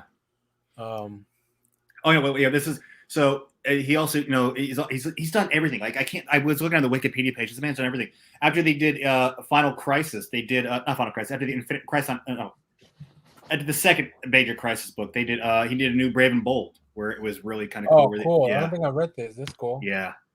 Who's this tiny? Where? A Shrinking Violet. I think it's from the Legion of Superheroes. Wow. Blackhawk, Middleman, Hawkman. Oh, cool. Is this like a 3-in-1 story? Yeah, I think so. Nice. Oh, with Mark Waid. Okay. Yeah, I mean, he worked with such talent, but like, I don't know. Like, sometimes I feel like he was the name on the book. Like, he was a lot of the time. He did in the books, and this is where I thought was kind of interesting because, and Coyle knows. He was doing War of the Gods in 91 at the same time he was doing Infinity Gauntlet. Having issues with trying to get War of the Gods out, it basically caused him to not be able to finish up the last 2 issues of Infinity Gauntlet. That's where Ron Lim took over. So basically, unfortunately, he got known as being somebody who couldn't finish his project. So he ended up getting work instead of the indie world. So he did some. I can't read the name of that one, but Crimson Plague. No. The company. I was trying to read Event. Event. But he also did, and this is where I picked up the book because he was on it. He also started working on in Malibu during the and did Ultra Force. Well, he did a run on Deathstroke the Terminator. I did two issues of Deathstroke the Terminator where she brought in a female vigilante. It looks very. I get a lot of Judge Dredd vibes from this. A little bit. Judge Anderson look. Yeah, we haven't even gotten to the Titans. I mean, I know we talked about Titans, but he did Fantastic. He worked on Fantastic Four. Like just old books. He did Fantastic Four. He did. Where's the wiki page? I just had it. He's done when it comes to Marvel, Astonishing Tales, The Avengers, even early as 141 from the first run, Bizarre Adventures, Creatures on the Loose, Deadly Hands of Kung Fu. People don't know he actually created White Tiger. Really? Yeah. So basically, in the history of you had with Iron Fist, he had 3 students named the Sons of the Tiger, who each had this part of this White Tiger amulet. Man, each of them having good. This looks so different to his others. Like this looks very like Marvel house style. Like, let me make it look as much as Kirby as I can. Yeah, but all the Sons of the Tiger have an amulet. Again, right there.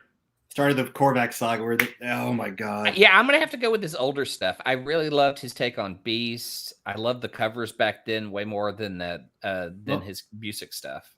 He's also the one who created Taskmaster. Oh, nice. Yeah, I love classic Wonder Man costume. Yeah, I love the red jacket. Yes. This is one from Future Imperfect where Rick has all the. So many details. I know. Look at that. Who's shit. in the wheelchair? Rick Jones. Oh, okay. This is in the future, where basically the Hulk is now like I can't remember the damn name he uses, but he's basically become warlord of Earth. Is this where what leads to him being Maestro? Yes, yeah. This is the first time we get introduced to Maestro. Oh, cool. So I meant to read that. Is this with Peter David?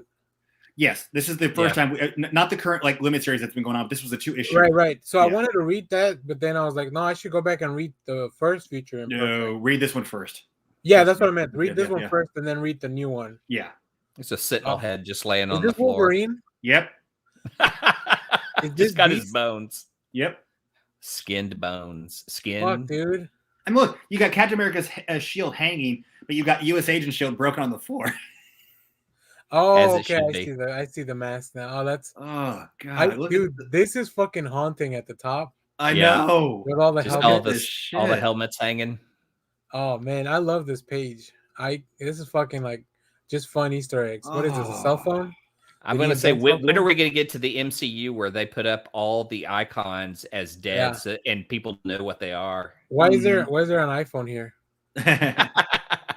Look, this stealth man. Hey, right? There has at least one leg. At least one leg. I'll do his arms. The wrecking crew. Well, that could be absorbing. That could be absorbing. Yeah, you're right. It's probably that. Yeah. The poster of the Phoenix. What I want to know is how the hell do you get Mjolnir into a fucking case? Oh, that's a good question. He was worthy for a moment. You got someone was worthy enough to move it. Here we go.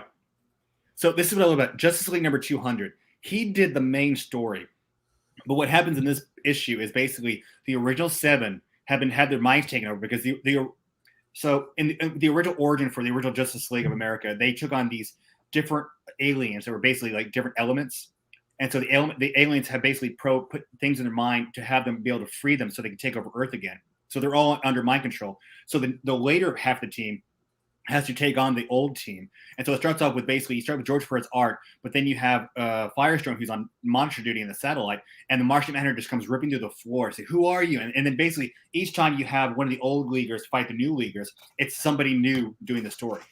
So like you have Jim Aparo doing Batman versus Black Canary and Green Arrow, and it just goes on the other stuff. And then basically when you get back into the main story, it's George Perez all again. Do you know what year each of these came out? I want to say 80 for both. I'm only asking because of the price. Yeah, one's $1.50 for a supersized issue of DC, but then for half that price, you still get a double-sized issue of the Avengers. That's Marvel versus DC. Yeah, the good old days when you could afford a comic book. Oh my god. Taking your money. Oh yeah. He did some of the Justice League Crisis books where they team up with the Justice Society of America. So you got Kal-El, Kal-L. You know, you've got Firestorm, Jay Garrick, Black. Oh my god. This page just reminded me I need to go watch Stargirl season 2. Oh yeah, here it is. This is the issue from 200. Basically, when they get all the leagues together. Can you pull that up any, Daniel? Man, that is the slow-mo walk page.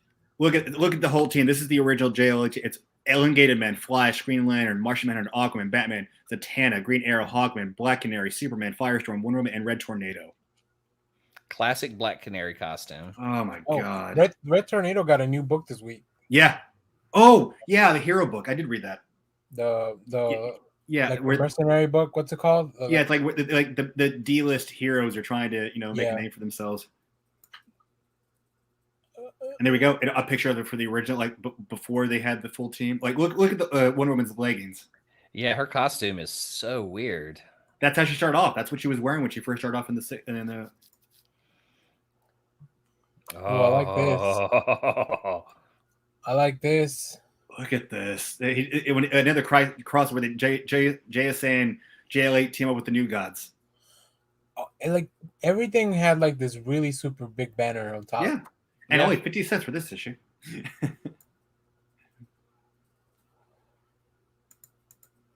Oh, yeah. One of my favorite books that came out of Final Crisis, Legion of Three Worlds. He did the fucking... And he's drawing on one panel 3 different formations of the Legion of Superheroes versus all the villains. It's just, God, how do you do this? If you've not read Legion of Three Worlds, read this book. It's fantastic.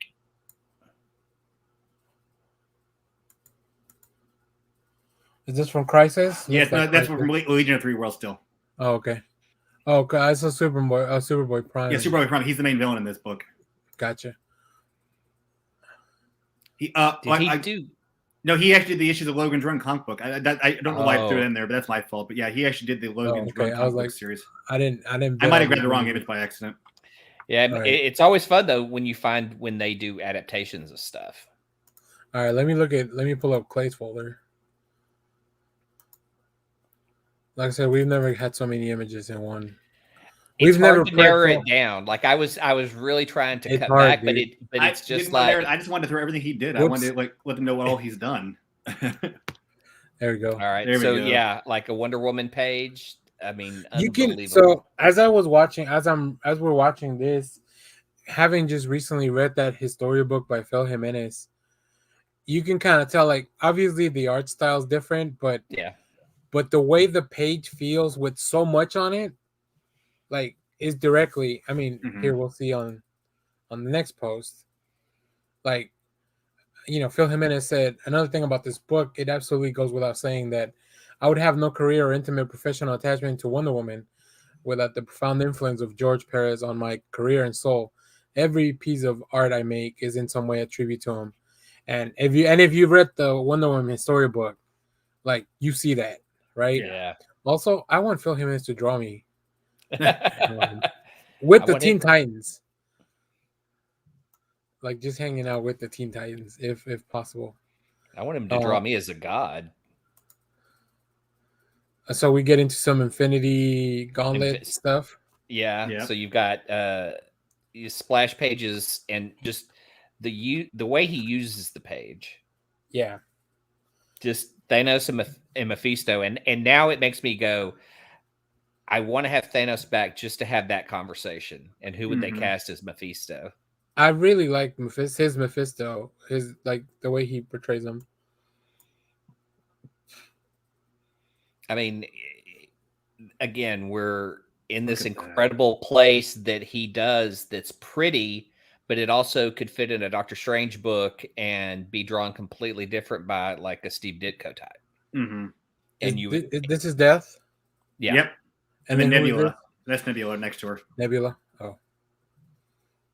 I haven't read it in a long time, so I don't remember. I mean, it's all retained in my head. Yeah, it just you would get to pages like I had probably twice as many photos and then just put in the splash pages. Unless a specific page that had panels really stood out, it's like shit like this was like, oh my god, drawing so many skulls. Yeah, you probably did an awesome Skeletor. Yeah, no shit. I mean, look at this. Look at this. I mean, again, he's taking something and making it mystical, but just so pretty. I mean, just you want to look at every little detail that he puts into a page. Well, this is kind of like this is very reminiscent of not reminiscent. The movie when he gets taken out in his astral form, it's very reminiscent of like stuff like this, right? Yeah. Where you see him like falling into his astral form, but his body's still here. Yeah. Being held by a Minotaur, I can assume. Yeah, it was like his assistant at the time. Well, I'm glad that Doctor Strange is an equal opportunity employer. I mean, it's just pretty. Like you want to sit in that space for a while. I will say I like George Perez art better with the old type of coloring. I think some of the stuff gets, I don't know what it is. It changes the aesthetic when it's like the more modern colors. Right. Boo! What'd you get this image? look at all the river. I mean, just the. Is this Atlantic City? I don't know. I would imagine that's the boardwalk, right? Yeah, Jersey probably. Yeah, probably Atlantic. Yeah, Atlantic City. There we go. All right. I mean, just it's not everyone, but it's the big leaguers fighting. Yep. It's. I don't know if this might be a page I would buy.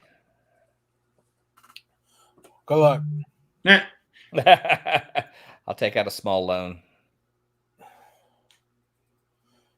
Oh yeah, this is from his. Wonder Woman run. He's like Frank Miller gets a lot of credit for doing the year one stuff with Batman, but Frank Miller with Batman, John Byrne with Superman, George Perez with Wonder Woman. Yeah, and like I mentioned, like the story maybe doesn't hold up in some aspects. Like I know all the stuff with Hercules, I don't, whatever. I don't like to revisit as much. But I mean the designs, like I said, her hair is probably like the best Wonder Woman hair. I think who does really good? I think Nicholas Scott does really good Wonder Woman hair too. And I think she did something with George Perez that I had on one of my images. Oh, this is cool. I love when you stick stuff inside the font. Mm-hmm. Yeah, Greg Smallwood does that too in the Human Target. And I can't help but to think that it's influenced by a lot of this stuff. The best thing going through that Wonder Woman book was just the pages that would hit you. You would just get it one after another of just great stuff, and you go, "Oh, save this one too, save this one too."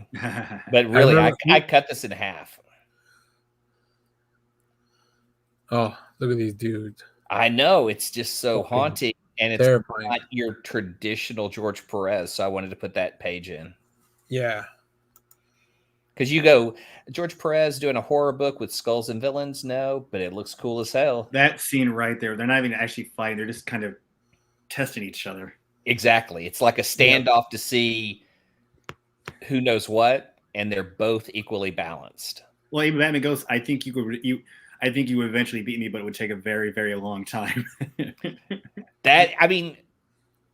Where else? I mean, another page. I go, that'd be a cool one to buy because when are you going to have that encounter again? Exactly. And with George Perez doing both. Oh, I think that's it. Yeah, but I did put one in. Should be one in there of Scarlet Witch. That was one of the redesigns that I really loved that he did on her. Let me check the Discord. Oh, it's in Discord. I uploaded it this morning. Yeah, I had to download all of them. So I'm sorry. That's right. He went into hers with such a gypsy style, but it's so detailed. No one ever ran with it and kept doing it. So when you look at her costume, she has so much detail of like jewelry and things hanging off. That's one thing I've got to say, and this isn't necessarily the comic book artist, but like I realized this after watching I think watching Pride of the X-Men, the cartoon, did this for me. It's like when I started reading comic books, in my head, like you realize Colossus is Russian, Nightcrawler is German, but in my head, I just hear them talking normal English. It's not until especially watching. And again, this happened with like Scarlet Witch when they started doing those '90s Iron Man cartoons. They actually gave her an accent. It's like I never thought to actually, in my head, she's just speaking fluent English. Like she's going to speak the same kind of like English that I'm going to hear with my next door neighbor. And it's just you think about it with accents. Hearing Kurt with a German accent, hearing it just and the fact like when he did that, you realize there is an ethnic background for her sort of from a European style. So yeah, I don't see it. I don't know if it's on the Discord or not, Clay. Oh shit! I did miss one of the Wonder Woman ones, but. Here I found one online. I'll just show this. Maybe what the maybe this is kind of what you wanted to show. Yeah, that's kind of it. But she had more of a cloak. She was more covered. Yeah, just the detail, like you see kind of the jewelry and then her magic around her. Like a lot of detail that's not necessary, but it adds more to the character. Yep. Yeah, I didn't pull many images after I saw the stuff you guys sent me. But what I do. Oh, actually, Scarlet Witch is on this one. So this is all from. These are all from Avengers, Justice League. From the 4-issue run, and listen, I don't condone pirating comics, but this one's hard to find because it's not. You can't read it digitally, and all the print stuff is like. Because Marvel and DC, dick slapping each other, like you like this one's hard to find. So Yeah, if they could just get together and go, hey, we could both make money from this. Well, that was an idea somebody had, like, hey, like maybe help out George and reprint the book together, and then like, so I love the Galactus here though, like, looks super cool. So good. And then obviously that cover we already saw. And then George is a guy that won't do a close up of Galactus for scale. He'll give you enough space to see everything on it.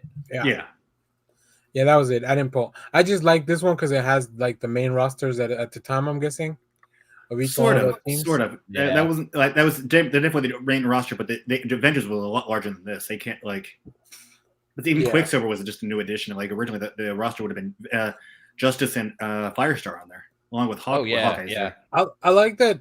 What's his name? Plastic Man.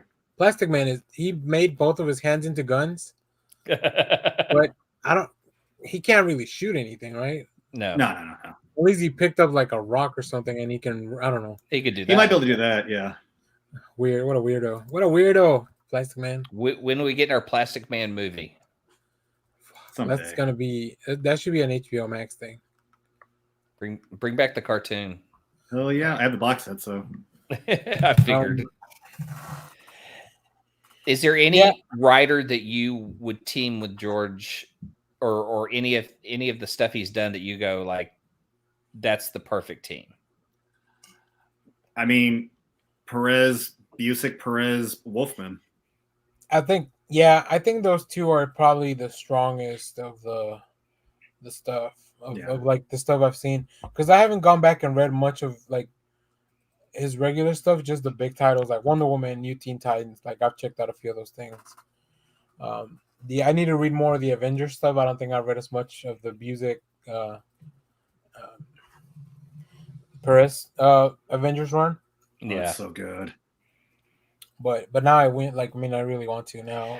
I think I remember it because I don't remember liking Justice, and I don't remember why that character was in there, and I think that's why I had a problem with that book. Now I'm gonna have to revisit that book. Clay's got problems with everybody. Damn. Yeah, Clay. All right. Do you guys have anything else? I know this was really just like, hey, let's marvel at some of this amazing work. Yeah. Our main thesis here is you have a little bit of time, show George Perez some love however you can. And appreciate just how much his work meant to you. Yeah. Yeah. And the purpose of the show. Appreciate appreciate comic artists and creators in general. Yeah.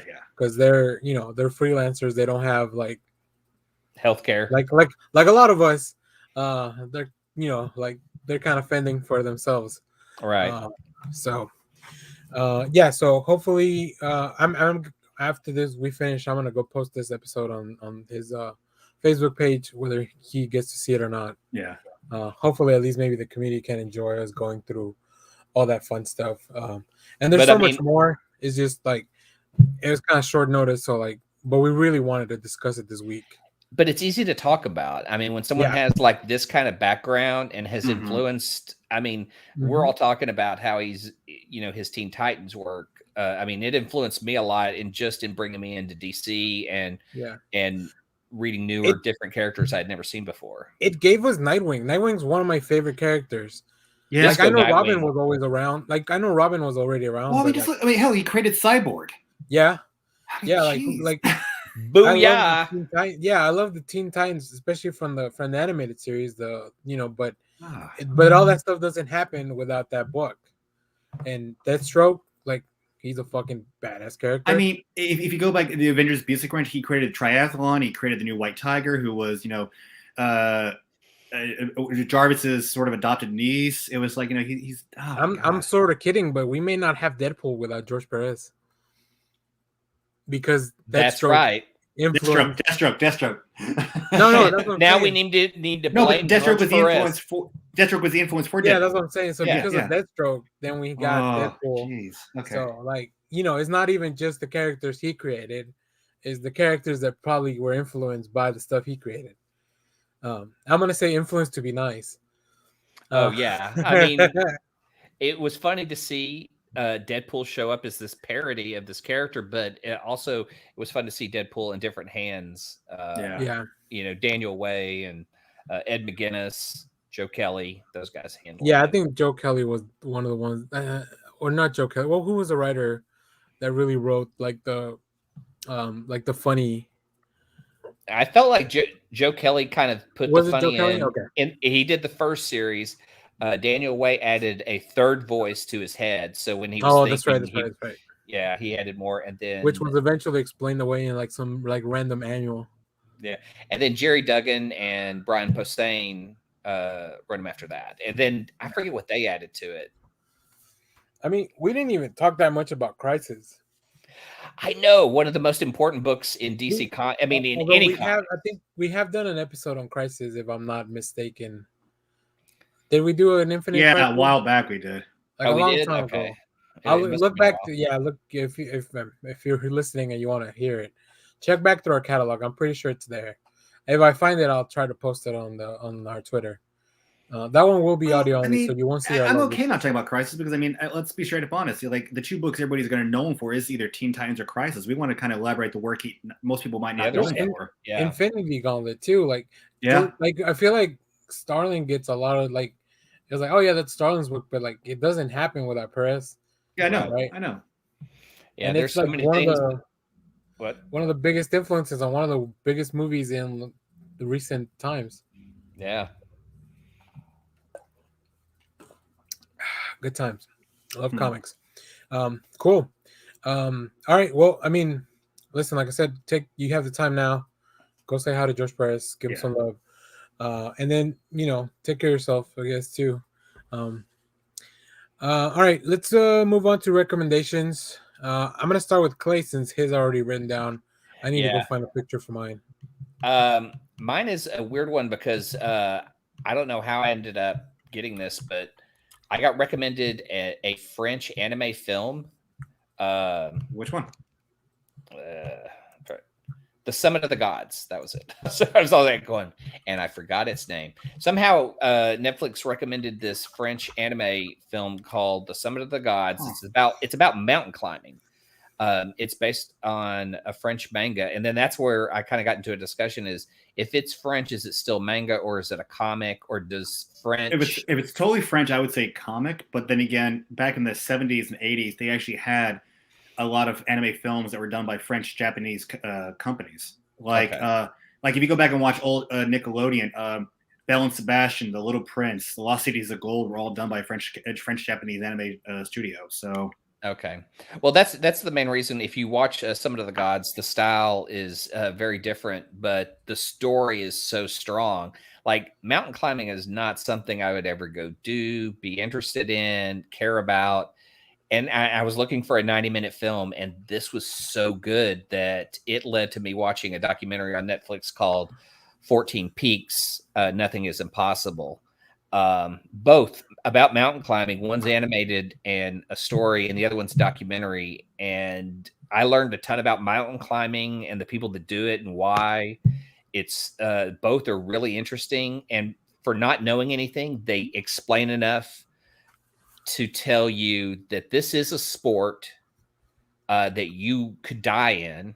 You could compete alone or as a team, but who are the kind of people that you would bring on board to your team that you would put your life in their hands? Because at times you may have someone just die who was your teammate, and how do you deal with that?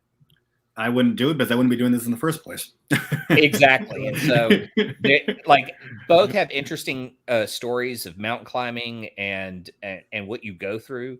The animated one puts it in a really good story format and is beautifully animated.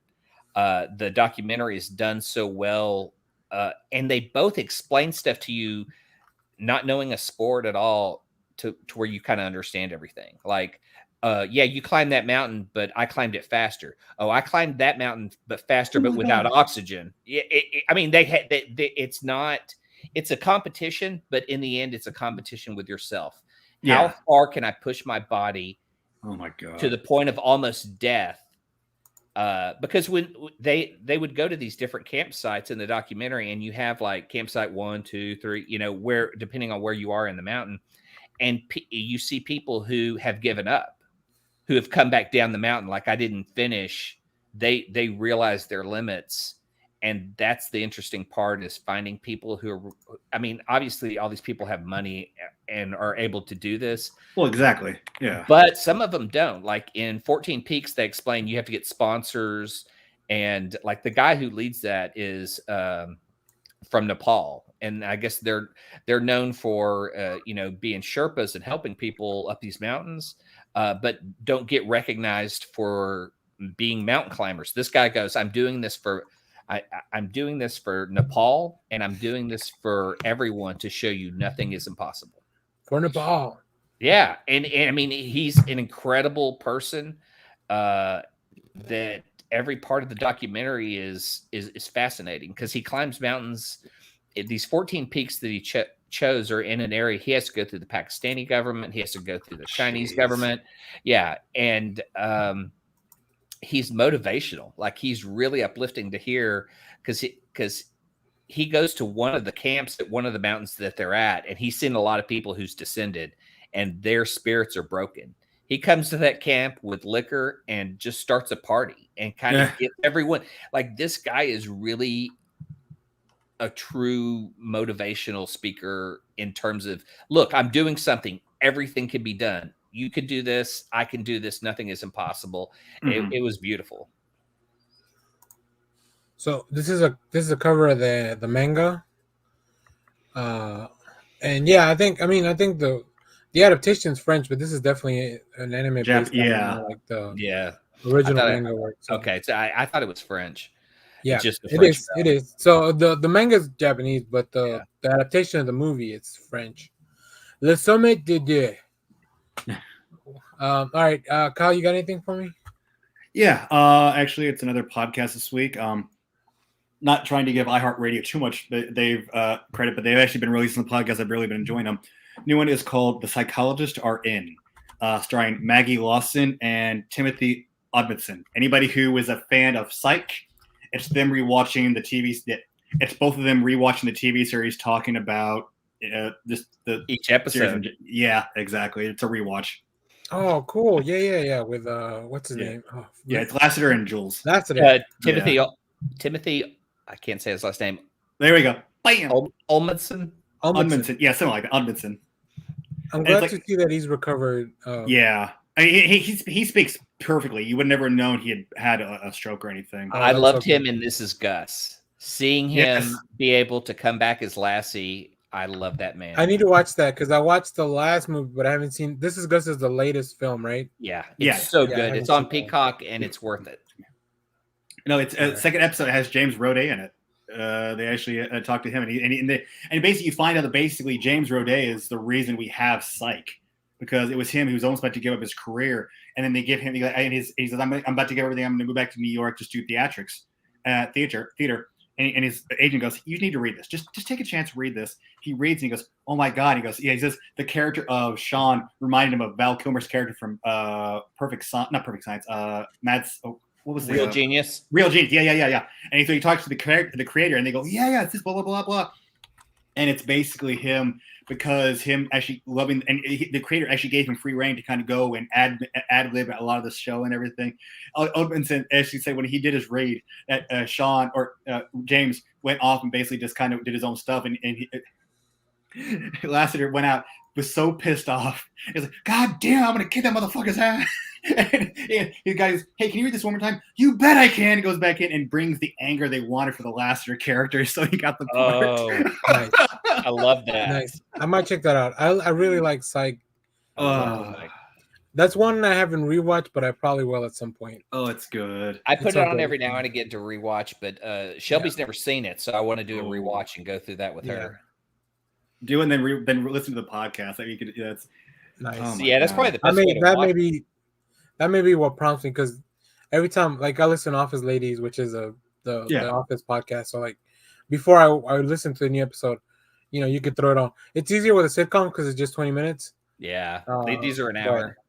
iHeartRadio's also got one for Avatar: The Last Airbender, where they've got Janet Varney, who voiced one of the girls in there, and also I can't think of his name, but Zuko. Do they have Prince Zuko? That's what I was gonna ask. Yeah. He's one of the guys, and they're doing rewatches of Avatar: The Last Airbender. I don't know. People love the actor that hit the voice actor. I forget his name too, but people Johnny love Brasco. Johnny Brasco. Yeah. No, it's either Johnny or Danny Brasco, one of the two. Yeah. Cool. Well, I got a few things to recommend. First, I'll recommend something I haven't seen. But if you want to see Vincent D'Onofrio on your screen this week, confirmed, as opposed to speculation, I don't know if you've seen this, or Clay, I don't know if you plan to watch this. It looks like a rough watch. I love her, but the content. Good. Yeah, I've heard that it's not very good, but I mean, I like Sandra Bullock, I like Vincent D'Onofrio, and I have Netflix, so like, I might as well throw it on. So I don't know. Maybe bummer content though, man. It does. It definitely does. Now I have some comics that normally I tell you that I haven't read them, but this time I have read them. I can't really talk about them. No. But I'm gonna recommend Batgirls #1 comes out this week by Becky Cloonan. Expect a review on the channel on Tuesday when we can release when the embargo is over. But I'm gonna tell you, you're gonna want to pick this book up. It follows Stephanie. What's Cassandra and Barbara. They move out after all the Fear State stuff. They move out on their own. Oh, really? And so it just kind of follows them around. Yeah. They move out to this other neighborhood. Who's doing the art? Cool. Michael Conrad. I do not know that person. Yeah. Oh my God, those are a ton of variants. Yeah, of course. It's a Batgirls. People love the Batgirls. Expect a full review on the channel. Also, this book by Jeff Lemire is really good. The Robin and Batman. It's only gonna be 3 issues, and fuck Dustin Nguyen, Jeff Lemire. You really can't fuck that up. Killer Croc. Killer Croc's gonna. He was in the first issue, and also expect a review for that. And then the last thing, we got the collected edition of the Old Guard Tales Through Time this week coming out from Image. I really like this book too. It's an anthology of like each of like different times throughout their lives. So it's not really. You can read this without having read probably volume 2. It doesn't. You don't need the continuity. You need to read at least volume 1 or watch the movie to figure like. What's that from? The idea, huh? What is it from? A series called The Old Guard, or? Yeah, you haven't. Have you watched the movie on Netflix? No. Okay, so it's a group of immortal beings that they look for each other. Like their whole mission in life is to find each other, and they're immortal up to a certain point, and then they can die. They just don't know when. So it follows them through all that times of like different times in history. So that's why you see like the different outfits. It's like I think it's 5 people, and then they add a 6th one in the first volume, where that kind of explains everything. I think you should watch the movie on Netflix, Kyle. I think you will like it. I think it's a pretty good movie. It has great action. Yeah. The story was a little weak, but it made me curious about the series. Yeah. The villain's a little kooky. It's Harry Potter's cousin. But Charlize Theron and the rest of the cast are pretty good. So that's the one with Charlize Theron? Yeah. Yep. Okay, yep. I remember I've seen the I think it was at one point like the biggest movie in Netflix when it came out. Yeah, it was. But then again, Netflix keeps doing that with whatever movie they release. So everything's the next best thing. Yeah, but this one's really good. It was created by Greg Rucka and Leandro Fernandez, but this one it actually features like Brian Michael Bendis, Kelly Sue DeConnick, Matt Fraction, Vita Ayala, Jason Aaron, David F. Walker. Like they each do an issue, and then you get like this murder rows of like artists: Nicholas Scott, Valentia Leandro, Yvonne Oming, Raphael Albuquerque, Mike Henderson, Matthew Clark, Kano. So like you get all these really cool artists doing like each one of these issues, following these characters. So yeah, we got a Image sent us a preview, and like what I've read was really good. So yeah, you definitely want to pick that up. All right, I think that's about it. Do you guys have anything else? Nope, I'm good, man. Great. Well, I want to thank everyone for watching. Like I said, it's been a rough week, but hopefully this helped you guys a little bit through it. We miss Josh. Hopefully he'll be back at some point. He's off. Maybe he's watching Legends. he's finally watching Legends of Tomorrow to understand Bebo. To understand Bebo. So, all right. Well, see you guys next week. Take care, everyone. See ya. And let's get out of Let's here. ride. Thanks everyone for watching. Twitter loves you. Oh yeah. Clay. Hell, Bebo. Josh. My vagina is haunted.